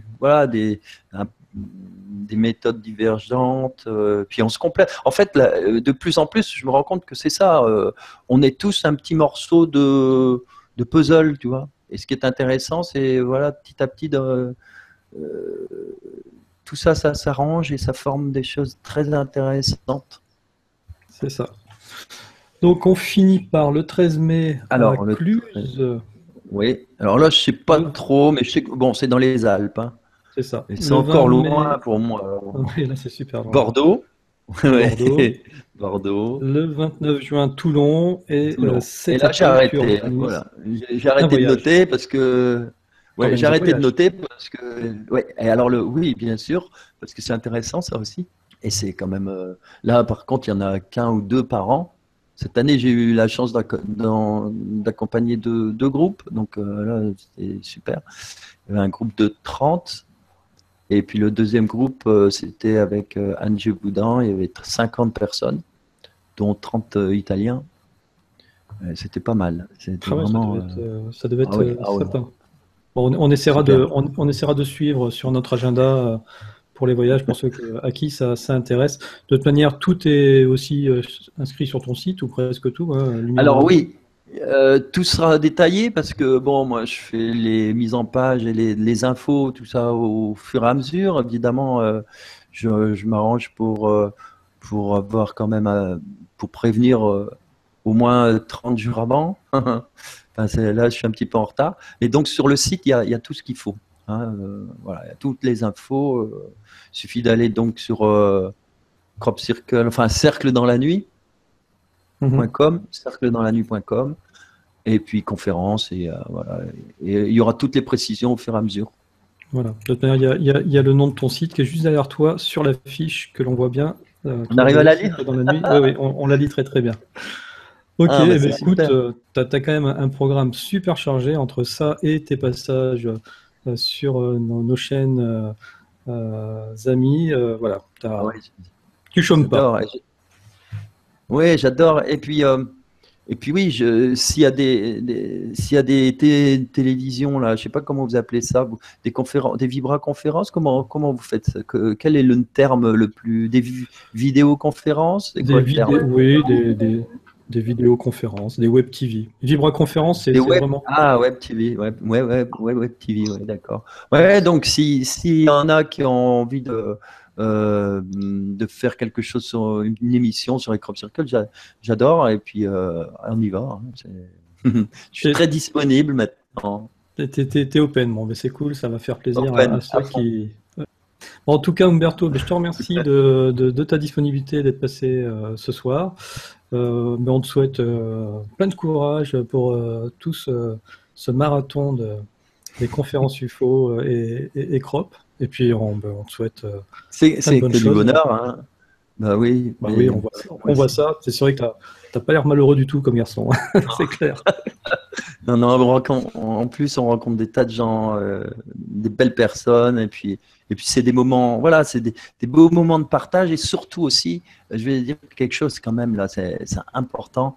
Dans ces moments, en fait, j'ai l'impression que je suis pas tout seul, hein, parce que évidemment, j'utilise quoi, l'image surtout, hein. Je me laisse porter par l'image, je me laisse porter par ceux qui sont là et qui peuvent éventuellement, simplement par leur être, je sens tout de suite si je dois approfondir ou si je dois reprendre des bases, etc. Et surtout, il y a une énergie incroyable, ce qui fait que beaucoup de gens arrivent là tranquilles et puis sortent avec la banane, tu vois, parce que tu as une énergie avec ces Crop Circle et puis les gens qui sont là, il se passe des choses, c'est superbe, on sort de là, la banane, et ça c'est formidable. Ouais, et je confirme, j'ai eu des retours qui allaient dans ce sens-là. Ah bon? Ouais, Merci. tout à fait. En tout cas, je te remercie Umberto et puis je te dis à très bientôt. Merci à vous, merci à toi Antoine. Allez, ciao. Ciao, ciao. Eh bien, nous, on va continuer du coup, avant d'accueillir Aurore, on va continuer sur la fin de cet agenda. Alors, un petit peu au pas de course, hein. Allez, je le repartage pour Solène. Donc on en était ici, Solène, il me semble. Oui, on n'avait pas fini. On était arrivé au festival Sumeria 2016 du 22 octobre au 6 novembre. Donc c'est le 11e festival international des arts visionnaires de Sedan. Voilà. Alors pourquoi est-ce que j'ai mis ce festival-là? C'est parce qu'il y a quelqu'un que vous connaissez qui sera présent à ce festival. C'est monsieur Philippe Guimond, voilà, qui va venir faire un sujet sur la synchronicité, un pont entre la matière et l'esprit, le dimanche 23 octobre à 14h30. Voilà. Donc c'est dimanche prochain. Et pour finir, eh bien, on va l'accueillir d'ailleurs dans quelques secondes. C'est Margret qui organise son prochain Dîner OVNI. C'est le 53e Dîner OVNI, donc le samedi 22 octobre à 19h, avec Alan Duke qui nous vient du Luxembourg. Allez, on écoute Marc et ensuite on conclura directement l'agenda culturel avec Marc et on enchaînera, parce qu'on l'a préenregistré, parce qu'il ne pouvait pas être là ce soir, hein, Marc, parce qu'il avait une émission en direct d'ailleurs. On enchaînera directement avec Elisabeth de Caligny pour sa nouvelle rubrique l'art dans tous ses états. Et enfin, on passera sur Aurore. Allez, Marc, c'est à toi. Eh bien, bonsoir Marc, comment vas-tu? Très bien, très bien, très bien. Comment vas-tu, Antoine? Bah, écoute, moi ça va bien. Je trouve que tu as pris un peu de couleur là, un petit séjour en Espagne. Ça a l'air de t'avoir fait du bien, non? Je me suis téléporté quelque part. Je ne parlerai pas de la destination, mais c'était le pays des paellas, oui. Ok, bon, on t'accueille ce soir pour parler de ton prochain dîner OVNI de Rouen. Hein. Donc je rappelle que le mois dernier, tu avais reçu Michel Genovese. Et ça s'était plutôt très très bien passé. Il y a une très bonne ambiance dans cette salle. Et là, pour le prochain dîner de la semaine prochaine, c'est donc Alan Duke que tu vas recevoir. Voilà, Alan Duke qui nous viendra directement du Luxembourg, donc je suppose en voiture et non pas par un trou de verre. Il sera sur place donc tout ce week-end-là à Rouen, parmi nous. Alors, pour ceux qui ne le connaîtraient pas, qui est Alan Duke? Alors, c'est un auteur conférencier, il se définit lui-même comme agitateur de conscience. Et aussi un électron libre. Il est très très actif et réactif depuis le début des années 2000. Il est passionné de questions métaphysiques. Donc ça tombe très bien parce que dans la salle, nous aurons quelqu'un qui va participer, donc qui vient en spectateur, hein, qui est déjà venu, qui est un passionné de métaphysique et que tu as déjà reçu. Donc je te laisse deviner son nom. Franck Athème. Ah oui. Donc il n'y a plus de surprise. Il sera parmi nous, aussi à Rouen. En tant que spectateur, donc participant, et on est content de le revoir aussi. Et donc, pour enchaîner sur Alan Duke, il a déjà 5 livres à son actif, et en fait sur l'alchimie spirituelle, l'astrothéologie, les mystères archéologiques. Il est passionné vraiment de tout ce qui est alternatif, hein, et aussi surtout sur la mise en place d'une société bien plus harmonieuse. D'où la deuxième partie, il la consacrera, nous parlera un petit peu de son projet Eden, d'un monde dont on rêve tous, sans argent. Une espèce de nouveau monde. Oui, une sorte de monde un peu plus équitable, moins basé sur le pouvoir et la domination et la prédation. Mais bon, il a déjà structuré tout ça de son côté. Ça sera en deuxième partie. La première partie, en fait, il va la consacrer, donc notre agitateur de conscience du Luxembourg, Alan Duke, sur le secret de Gaïa et la conspiration atlantéenne. Alors, je ne vais pas tout dire parce que ça sera une surprise, mais on va parler beaucoup de l'illusion dans laquelle on vit, de ce monde qui nous environne et qui, depuis la Seconde Guerre mondiale, a été intensifié au niveau visuel, en tout cas, au niveau des 5 sens, par la NASA. La NASA nazie, comme tu le sais, avec le projet, l'opération Paperclip, et Overcast à la fin de la Seconde Guerre mondiale, où tous les savants nazis ont participé à l'élaboration de ce fameux programme spatial. Donc on ne va pas parler de programme spatial secret cette fois, on va parler de ce que la NASA nous propose aussi. Avec pour lui le mot magie, hein, pour Alan Duke, magie, c'est l'anagramme parfait du mot image. Et donc ça prend tout son sens, je vous laisse réfléchir là-dessus. Donc cette illusion est orchestrée, non pas seulement depuis la Seconde Guerre mondiale, hein, pour lui, mais depuis des millénaires, depuis la chute de l'Atlantide. Entendu. Donc, ça se passe à Rouen samedi. Alors, j'ai plus la date sous les yeux. Tiens. Le 22 octobre. Le 22 Le octobre. 22 octobre, c'est ça. Donc, pour les inscriptions, il suffit de te contacter à travers ta page freedomufo.com Voilà. ou alors vous suivez le lien dans Miasme et puis vous arriverez directement sur la page à Marc en cliquant sur l'image. Et Voilà. sur Facebook, j'ai aussi monté un événement. Donc, vous pouvez aller sur la page Facebook. Il y a le menu aussi qui y est. Donc, vous pourrez me donner vos choix de menu avant jeudi prochain. Donc, quelques jours avant la date, parce que le resto ouvre tous les mois spécialement pour nous. Et on les salue, on les remercie de nouveau. Ils sont très, très flexibles. Voilà, le restaurant L'étrier à Rouen. Ouais, voilà, à Sotteville-les-Rouen. Voilà. Ok, à Sotteville-les-Rouen. Alors ensuite, dans ta programmation, alors là, cette semaine, c'est d'ailleurs pour ça qu'on n'enregistre pas en direct pour une fois, parce que tu seras jeudi soir, au même moment de notre enregistrement, en train d'enregistrer pour la chaîne Project Camelot, avec deux personnes que tu peux peut-être nous présenter rapidement. Alors, un ancien soldat britannique qui s'appelle Bill Brooks et qui a subi de multiples abductions. Il a eu un retour de mémoire suite à une rencontre avec des extraterrestres, en fait, chez lui à 44 ans. De toute sa vie d'abducté, de soldat. Ils se sont livrés à des expériences sur lui. Voilà, j'en dis pas plus. En tout cas, il y aura Joanna Summerscales qui sera parmi nous aussi en ligne, qui va chapeauter un peu tout ça, parce que c'est elle qui l'a fait témoigner. Livre 44. Il s'appelle 44 d'ailleurs parce qu'il s'est souvenu de tout. En un flash à 44 ans. Donc voilà. Comme quoi on peut avoir un retour de mémoire comme ça, un total recall, comme dirait Arnold Schwarzenegger, à n'importe quel âge. Donc voilà, Antoine, toi aussi tu pourras te souvenir de tes expériences peut-être plus tard que 44 ans, je ne sais pas. Maintenant, oui. Alors, voilà, donc c'était. Alors, ça sera donc en ligne, hein, forcément, quand vous verrez ce numéro de Miasme, parce que ça a été enregistré jeudi 13 octobre. Voilà, et ça sera effectivement un sujet très très tabou en France, parce qu'on n'en parle jamais. C'est-à-dire tout ce qui est militaire et abduction extraterrestre, c'est le sujet tabou ultime. Donc, et le contrôle mental également. Donc, ce sont deux sujets qu'on aborde très rarement en France. Concernant tes prochaines conférences web conférences, est-ce que tu en as déjà de programmées, Marc? Alors, normalement, j'ai mon interview des thérapeutes, donc des praticiennes de Dolores Cannon en QHHT que j'ai filmé il y a quelques temps, et je finis le montage, et ça devrait sortir bientôt. Donc, c'est une interview de groupe que j'ai faite à Paris, où elles ont livré les expériences en commun de leurs patients, de leurs clients plutôt.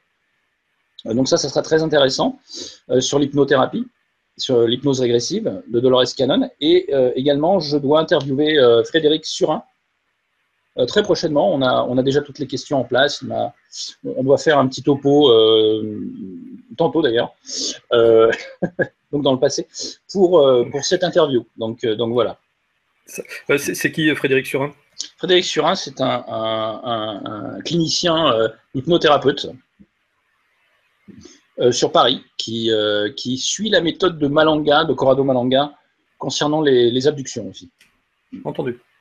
Voilà, donc ça va être très intéressant sur la matrice, sur les expériences de ces patients, etc. Ok, très bien. Autre programmation en vue ou on attend le mois prochain pour en parler? On attend peut-être la fin du mois pour en parler. Comme ça, ce sera plus défini noir sur blanc et verrouillé, quoi. Alors, sinon, Marc, en dernière émission, il me semble que tu as aussi un atelier prévu à la fin du mois sur CTVM TV. Exactement, sur la télépathie. Et ça devrait être très intéressant. On va proposer un atelier personnalisé et interactif, comme on avait fait sur la vision à distance, qui était accessible à tous la première fois. Cette fois-ci, c'est un atelier payant, il me semble. Et donc, on fera des petits exercices en ligne et on parlera aussi de la télépathie dans les rencontres rapprochées. Donc, ça sera très intéressant avec Mohamed sur CTVM TV. Ouais, ça avait bien marché, hein, effectivement, cette petite expérience que tu avais faite sur la vision à distance.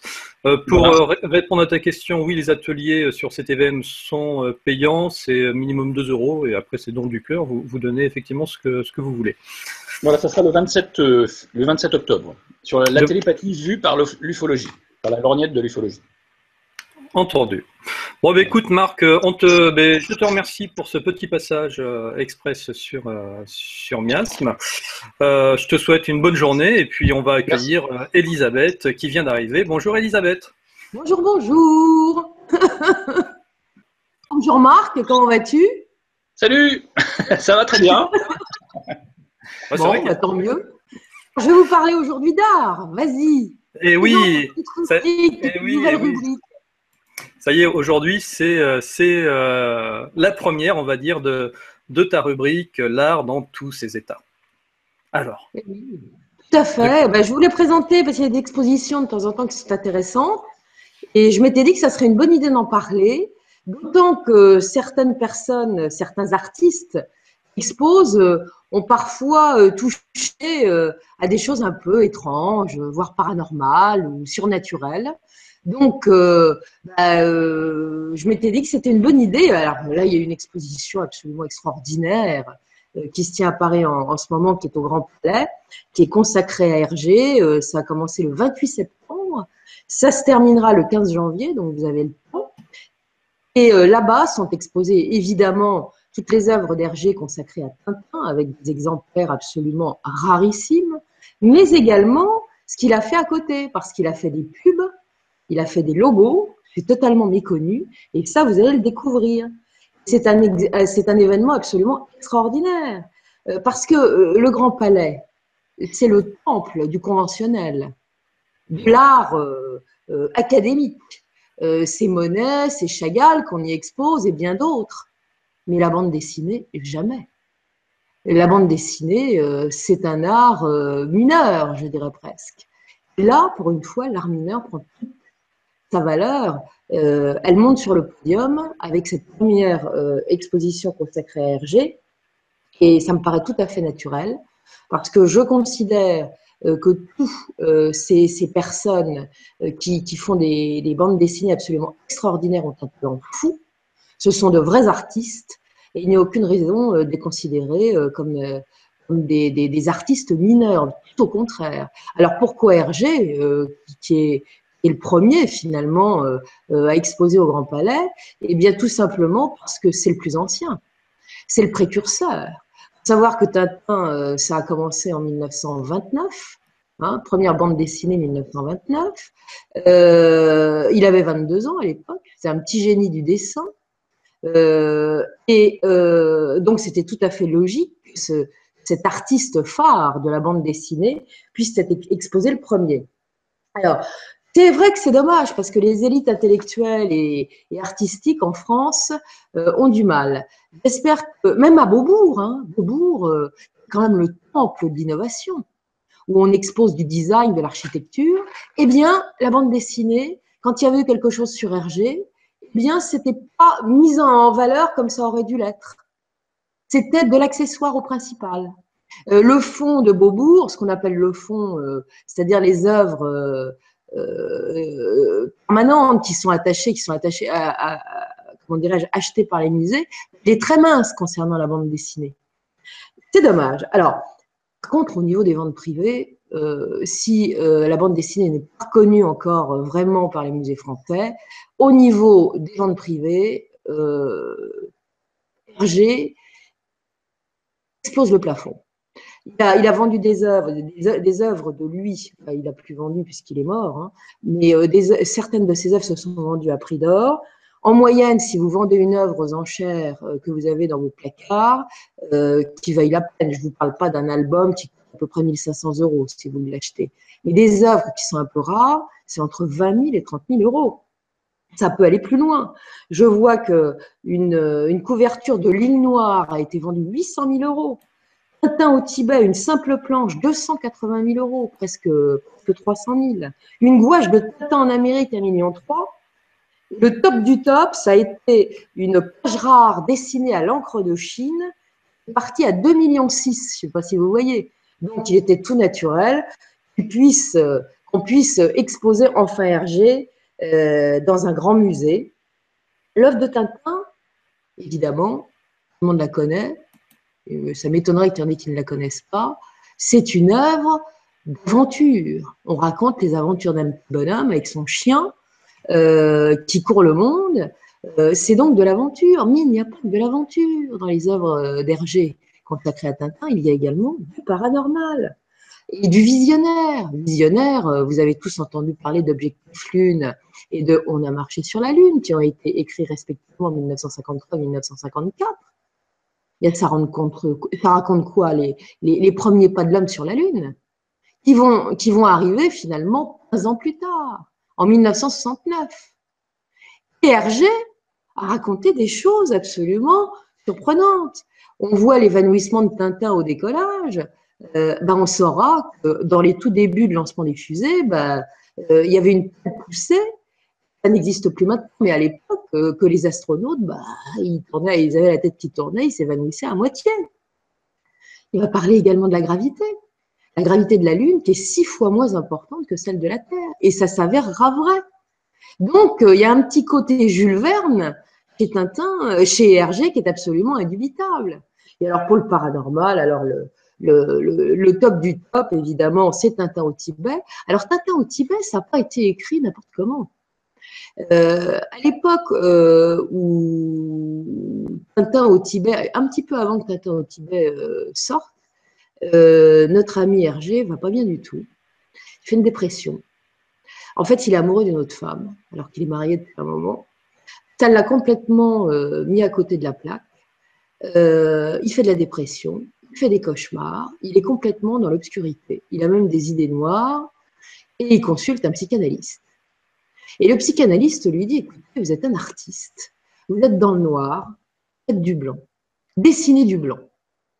Ce qui est de plus blanc à dessiner, la neige. Il va aller sur la neige des Himalayas et il va aller au Tibet. Et alors, là, il va partir un petit peu sur le paranormal.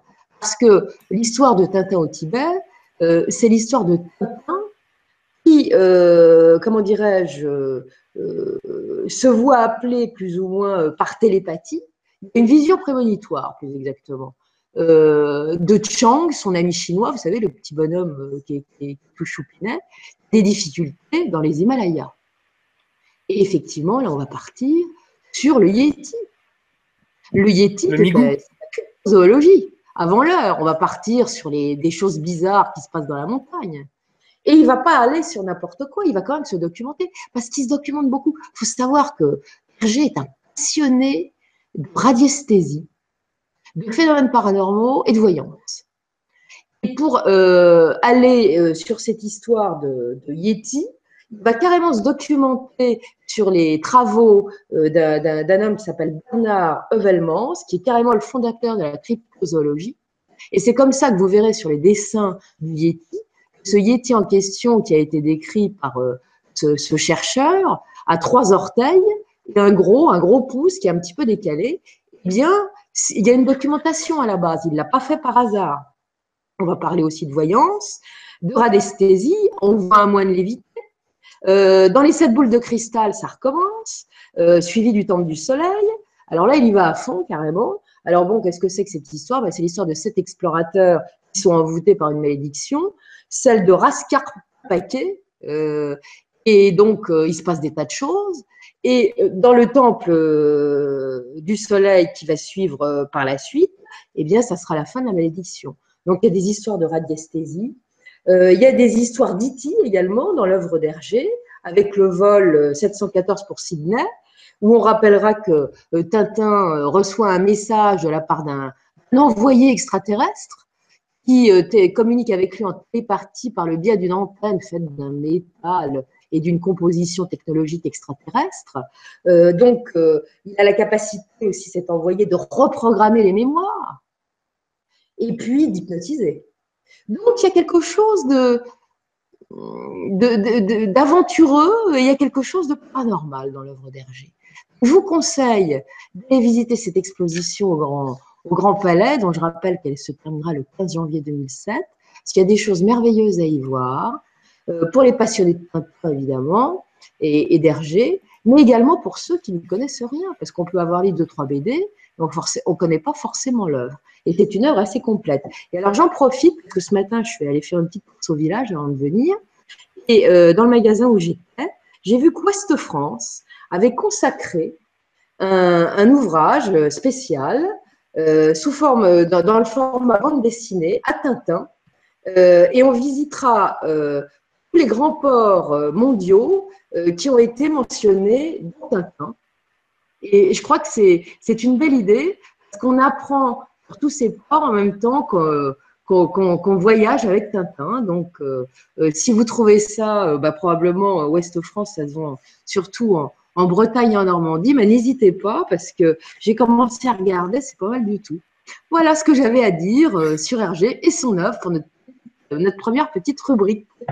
Voilà.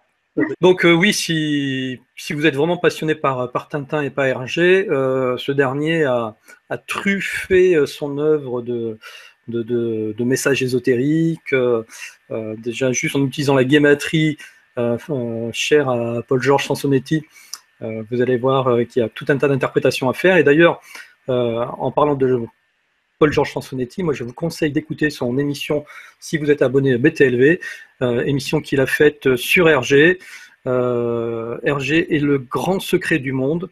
Voilà, vous tapez Paul-Georges Sansonetti sur BTLV, vous allez vite le retrouver. C'est une émission du 6 août 2015. En tout cas, eh bien, Elisabeth, je te remercie de nous avoir fait rêver, voilà, et de nous avoir replongé dans notre enfance, parce qu'on ne t'attend pas, hein, je suppose que toutes les personnes qui te suivent de très près t'attendent pas sur ce sujet, pourtant l'art, voilà, c'est quelque chose. Moi je suis une fan de bande dessinée, moi. J'adore ça, ça m'inspire, parce que moi je pintouille, donc tout ce qui est art graphique, tout ce qui est peinture, bande dessinée, tout ce que vous voulez, ça me passionne. Et je suis une fan d'Astérix aussi, mais maintenant il y a de grands dessinateurs de bande dessinée, et de temps en temps, j'achète un album pour sa beauté, pour la beauté des dessins, et puis il y a des textes absolument merveilleux, et ça fait rêver. Non, faut pas croire, je suis dans le vent, je lis aussi des bandes dessinées. Tout à fait. Voilà, et tu es une passionnée d'art, comme on pourra s'en apercevoir au fur et à mesure de ces rubriques, de cette rubrique l'art dans tous ses états, qu'on retrouvera à peu près une fois par mois, voire un peu plus. Le mois prochain, je vous parlerai de Léonard de Vinci, parce qu'il se passe quelque chose aussi, il y a de l'événementiel là-dessus. Voilà. Ça va être tout un programme. Entendu, Elisabeth. Bah, écoute, je te remercie, et puis je te dis à très bientôt. À bientôt, au revoir. Voilà, donc c'était Elisabeth de Canini dans sa nouvelle rubrique L'art dans tous les états. J'espère que vous avez apprécié, parce qu'elle devrait revenir tous les mois, nous faire une petite chronique comme ça. Ça l'amuse bien, et puis nous, ça nous fait plaisir de la voir sur Miasme TV. Et donc, on accueille Aurore. Bonjour Aurore, comment vas-tu? Très très bien, merci. Écoute, ça nous fait plaisir de te voir aussi sur Miasme TV, parce que ça faisait longtemps qu'on s'était vu. Je crois que ta dernière apparition, c'était au mois de juillet, c'est ça? Oui, tout à fait, avant les vacances estivales. Voilà, c'était une belle pause estivale. Tu as bien eu raison de prendre cette pause-là. Et donc, du coup, tu reviens, comme tu vas revenir régulièrement, nous parler d'une revue. Donc, toi, tu es plutôt sur les revues, on va dire, spirituelles, sur l'éveil, etc. Et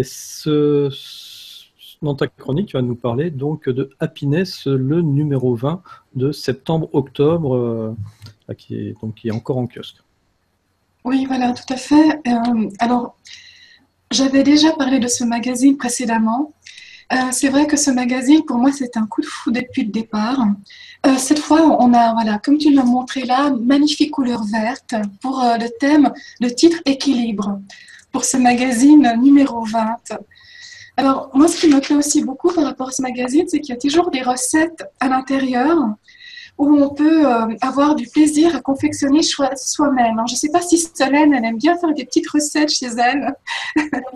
Mais voilà, en tout cas, pour quelques euros à peine, on peut faire une recette qui est une crème pour le visage. Donc, avec les huiles essentielles. Et à chaque fois dans ce magazine, on découvre des recettes différentes. Là, c'est pour le visage. Donc, ça vaut la peine d'aller regarder et de découvrir. Et c'est vraiment des recettes très faciles et pour pas grand-chose, hein, pour quelques euros. Donc, allez-y, je vous encourage. Alors, dans ce numéro, dans le sommaire de ce magazine numéro 20, il y a énormément de choses intéressantes, comme toujours. Moi, ce qui m'a particulièrement plu dans ce numéro, c'est, pour commencer, les magnifiques images à chaque fois qu'on retrouve avec le titre du thème du magazine. Donc, par rapport à l'équilibre, avec des belles images de la terre africaine. Alors, je ne sais pas où ça se trouve exactement, mais en tout cas, ça vaut vraiment le détour de regarder, d'admirer toutes ces magnifiques photos. Et puis, Est-ce que tu peux nous en montrer quelques-unes, là, oui, rapidement? volontiers. Alors, si on arrive à les voir, parce que je trouve vraiment que c'est des très, très belles images. Bon, d'abord, il y a ce magnifique sourire de cette femme qui nous regarde avec son magnifique sourire, ses couleurs qu'on voit derrière aussi, ces couleurs chaudes et ça fait bien, ça fait beaucoup de bien par rapport à ce temps automnal, je dois dire, ces belles couleurs. Voilà, ça y a des bleus magnifiques, il y a des couleurs, des rouges, du vert. C'est vraiment des couleurs très chaudes et qui vont vraiment bien avec le thème de ce magazine Équilibre pour ce mois ou pour ce numéro. Et puis là, ce qui m'a aussi beaucoup plu, c'est donc il y a beaucoup d'articles. Le premier, il parle donc d'Elisabeth Gilbert. Je ne sais pas si Solène connaît le livre best-seller Mange, prie, aime. Ça te dit quelque chose? Oui. Je l'ai lu ce livre, enfin, j'ai lu des extraits de ce livre. D'accord. Et donc ça, c'est l'auteur Elisabeth Gilbert qui a écrit un autre ouvrage et qui a été interviewée. Par rapport à ce nouvel ouvrage, on en parle cette fois comme par magie, vivre sa créativité sans la craindre. Alors c'est très intéressant cet article, donc je ne vais pas en parler pour laisser un plaisir aux personnes qui nous regardent d'acheter et de le découvrir, hein, donc cet article, mais il est très intéressant. On voit l'auteur avec un magnifique sourire, lumineux, rayonnant, dans une belle couleur orange. C'est vrai que ce magazine a vraiment des couleurs magnifiques. À chaque fois, voilà. Et c'est tel qu'on voit tout en haut, voilà, rencontre avec Elisabeth Gilbert. Et c'est très intéressant ce qu'elle dit par rapport au fait simplement de laisser parler cette créativité au monde, de se permettre de la vivre pleinement. Ça, c'est très important aussi. Et puis aussi, bien sûr, d'autres articles, dont un qui s'appelle « La dernière marche vers le ciel ». Ce sont des personnes qui sont parties au Tibet. Je ne sais pas si quelqu'un d'entre vous est parti déjà au Tibet. Moi, je ne suis jamais encore allée là-bas. Ça me donne envie d'y aller, en tout cas. Est-ce que ça vous parle un petit peu, Solène? Ça te parle, le Tibet, un petit peu? Ça me parle bien, mais je ne suis pas encore allée, malheureusement. Non plus. D'accord. Et là, ce sont des personnes qui sont parties pour aller rencontrer des nonnes à 4200 mètres d'altitude. Donc, c'est aussi très profond comme article. On y découvre beaucoup de choses, de ce qui se passe pendant ce voyage. Donc, c'est vraiment un voyage très lumineux, avec de magnifiques couleurs, toujours de belles rencontres, de belles personnes, de belles âmes. Il y a aussi de très, très belles images par rapport à cet article-là. Alors là, je vois, Aurore, qu'il y a un article sur Elena Blavatsky. Donc, oui, absolument. C'est pas courant d'avoir des articles sur cette Oui, grande dame théosophe du 19e oui. siècle. Je suis d'accord avec toi. Moi-même, je me suis dit, tiens, c'est bien qu'elle soit là aussi. Donc là, on parle de Madame Blavatsky, qui a été parfois appelée la grand-mère du New Age et qui s'est employée à rassembler la sagesse de l'Orient et celle de l'Occident dans un nouveau mouvement visant à unir toute l'humanité, la théosophie. Pour ceux qui ne savent pas, la théosophie signifie littéralement sagesse divine. Et j'ai l'impression que toi, Antoine, tu la connais un petit peu, cette dame, En fait, cette grande moi, dame. je l'ai découverte avec Le Matin des magiciens de Jacques Bergier et de D'accord. Powell. Et c'est vrai que quand je suis tombé sur la partie qui lui était consacrée, j'étais un petit peu sur le cul, excusez-moi l'expression, parce qu'elle aborde quand même des thèmes sur l'origine de l'humanité qui sont un petit peu déconcertants. Mais voilà, je conseille vraiment la lecture et du Matin des magiciens et des ouvrages d'Elena Blavatsky. Oui, et puis c'est vrai qu'elle a inspiré énormément de monde aussi, parce que là, on retrouve aussi des personnages qui ont été influencés par elle. On parle de Mahatma Gandhi, d'Albert Einstein, Piet Mondrian, je ne sais pas si je le prononce correctement. Donc voilà, elle a inspiré les grands personnages de l'histoire, quand même cette petite dame. Alors là, tu montres la vie droit dans les yeux. Ça aussi, c'est un très bel article. On parle qu'un jour, chacun d'entre nous va mourir. On n'est pas là, on n'est pas éternel, voilà, on est là de passage.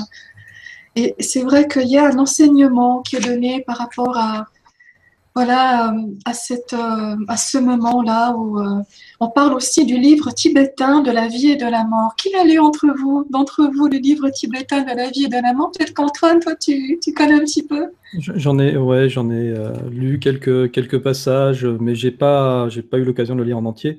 Mais forcément, à travers des articles, il y a beaucoup d'articles qui font référence à ce livre-là. Oui. Et là, il y a beaucoup de choses très intéressantes par rapport justement à ces enseignements.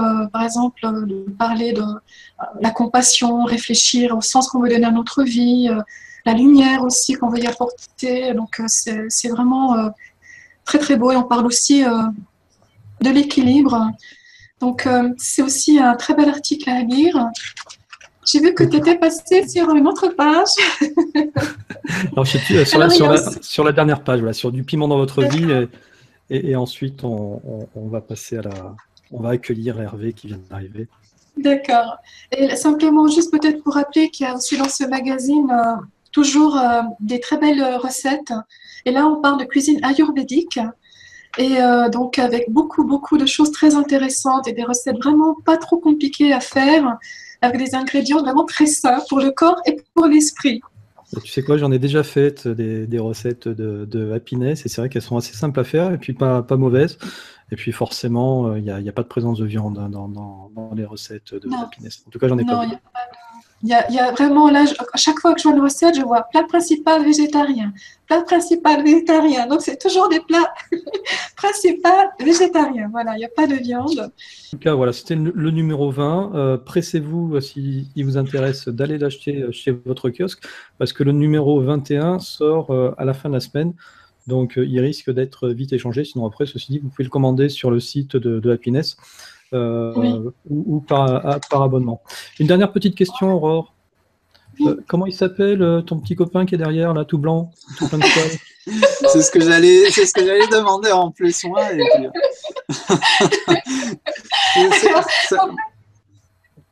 Oui, pardon Hervé, excuse-moi. Oui, tu disais? Non, parce que je voyais justement le joli chat. Alors au début, je croyais que c'était une peluche. Puis après, je voyais que ça bougeait. Puis je me suis dit, bon, il est joli ce chat. Et puis non, là, il dort. Donc ça veut dire qu'il est bien. Et puis, c'est une demoiselle. D'accord. C'est une jolie demoiselle, voilà. Sinon, si vous dites que c'est un monsieur, elle ne va peut-être pas apprécier. Et donc, désolé. Voilà, non, mais c'est pas grave. Elle s'appelle Kyoko, voilà, qui a un prénom d'origine japonaise, qui veut dire lumière, pureté. Voilà, je trouvais que ça lui allait bien avec la couleur de son joli duvet poil.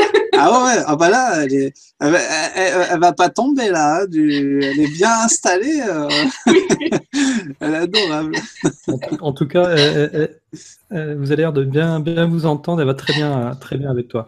Et on te remercie, Aurore. Mais je vous en prie. Alors, je voudrais peut-être juste rajouter une chose, Antoine, que pour les personnes qui veulent s'abonner, elles peuvent recevoir l'agenda Happy Agenda, qui est un très joli agenda 2017 pour les personnes qui veulent s'abonner à ce magazine. Voilà, ça c'est compris dans l'abonnement.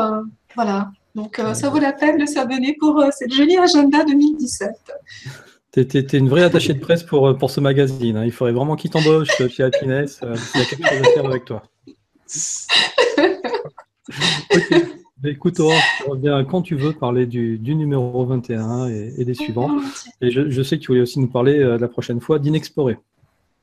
Oui, complètement. C'est un magazine qui est vraiment formidable. On y trouve aussi dedans énormément d'articles qui est fait d'une façon différente. C'est pas tout à fait pareil, c'est pas dans le même style, mais c'est aussi quelque chose de vraiment à découvrir qui vaut vraiment la peine aussi également. Donc, je verrai lequel des deux je présenterai la prochaine fois. Voilà. C'est entendu. Salut Hervé, parce que du coup, on n'a pas eu le temps de te saluer. Bonsoir tout le monde, ça va, merci Antoine, salut Solène. Alors voilà, donc ce soir, ça va être très spécial. Ce que je vais vous parler, ça m'a vraiment impressionné. Malgré que je suis impressionné d'avoir vu la dernière bande-annonce de Star Wars Rogue One que je recommande à tout le monde, je vais quand même vous impressionner sur une autre bande-annonce.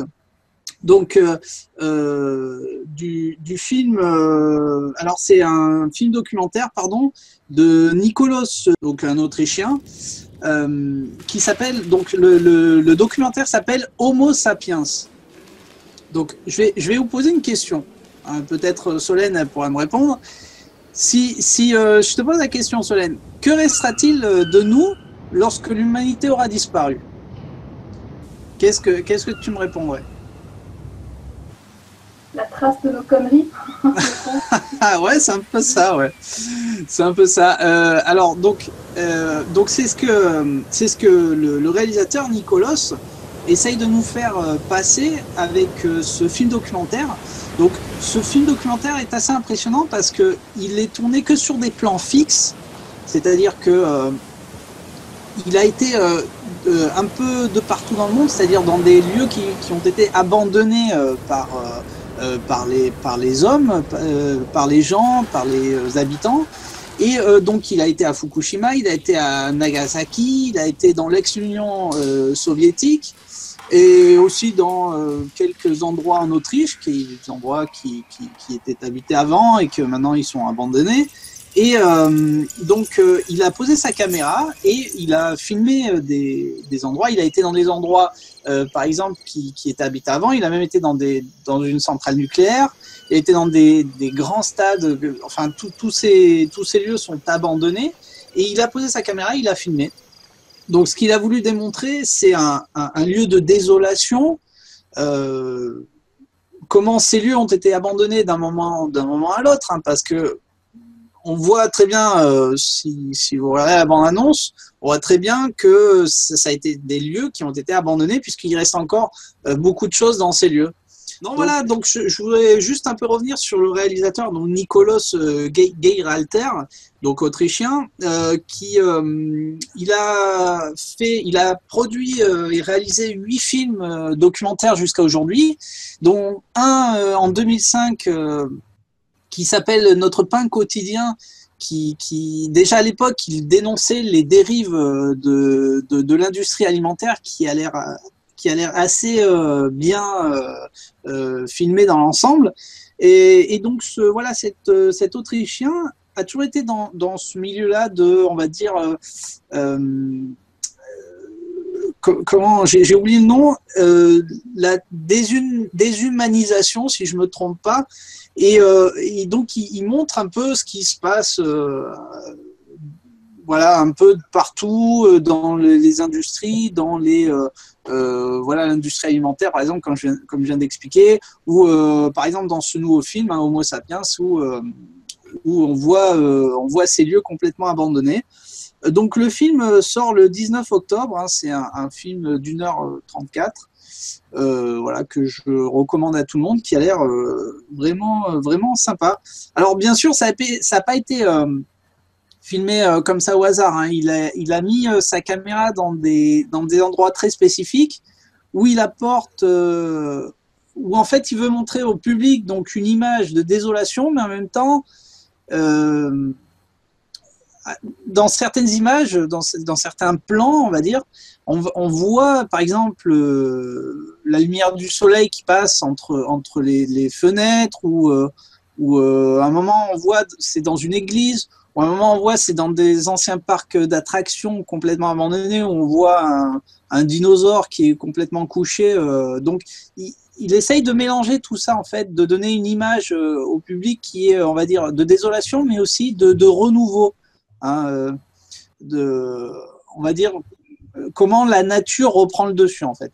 Voilà, donc il a mélangé tout ça, hein, ça n'a pas été fait non plus par hasard, hein, c'est lui-même qui a écrit tout le scénario, donc c'est assez incroyable. Donc il y a un petit côté de science-fiction parce qu'il veut que le public voie par lui-même qu'est-ce qui a pu se passer en regardant ces lieux.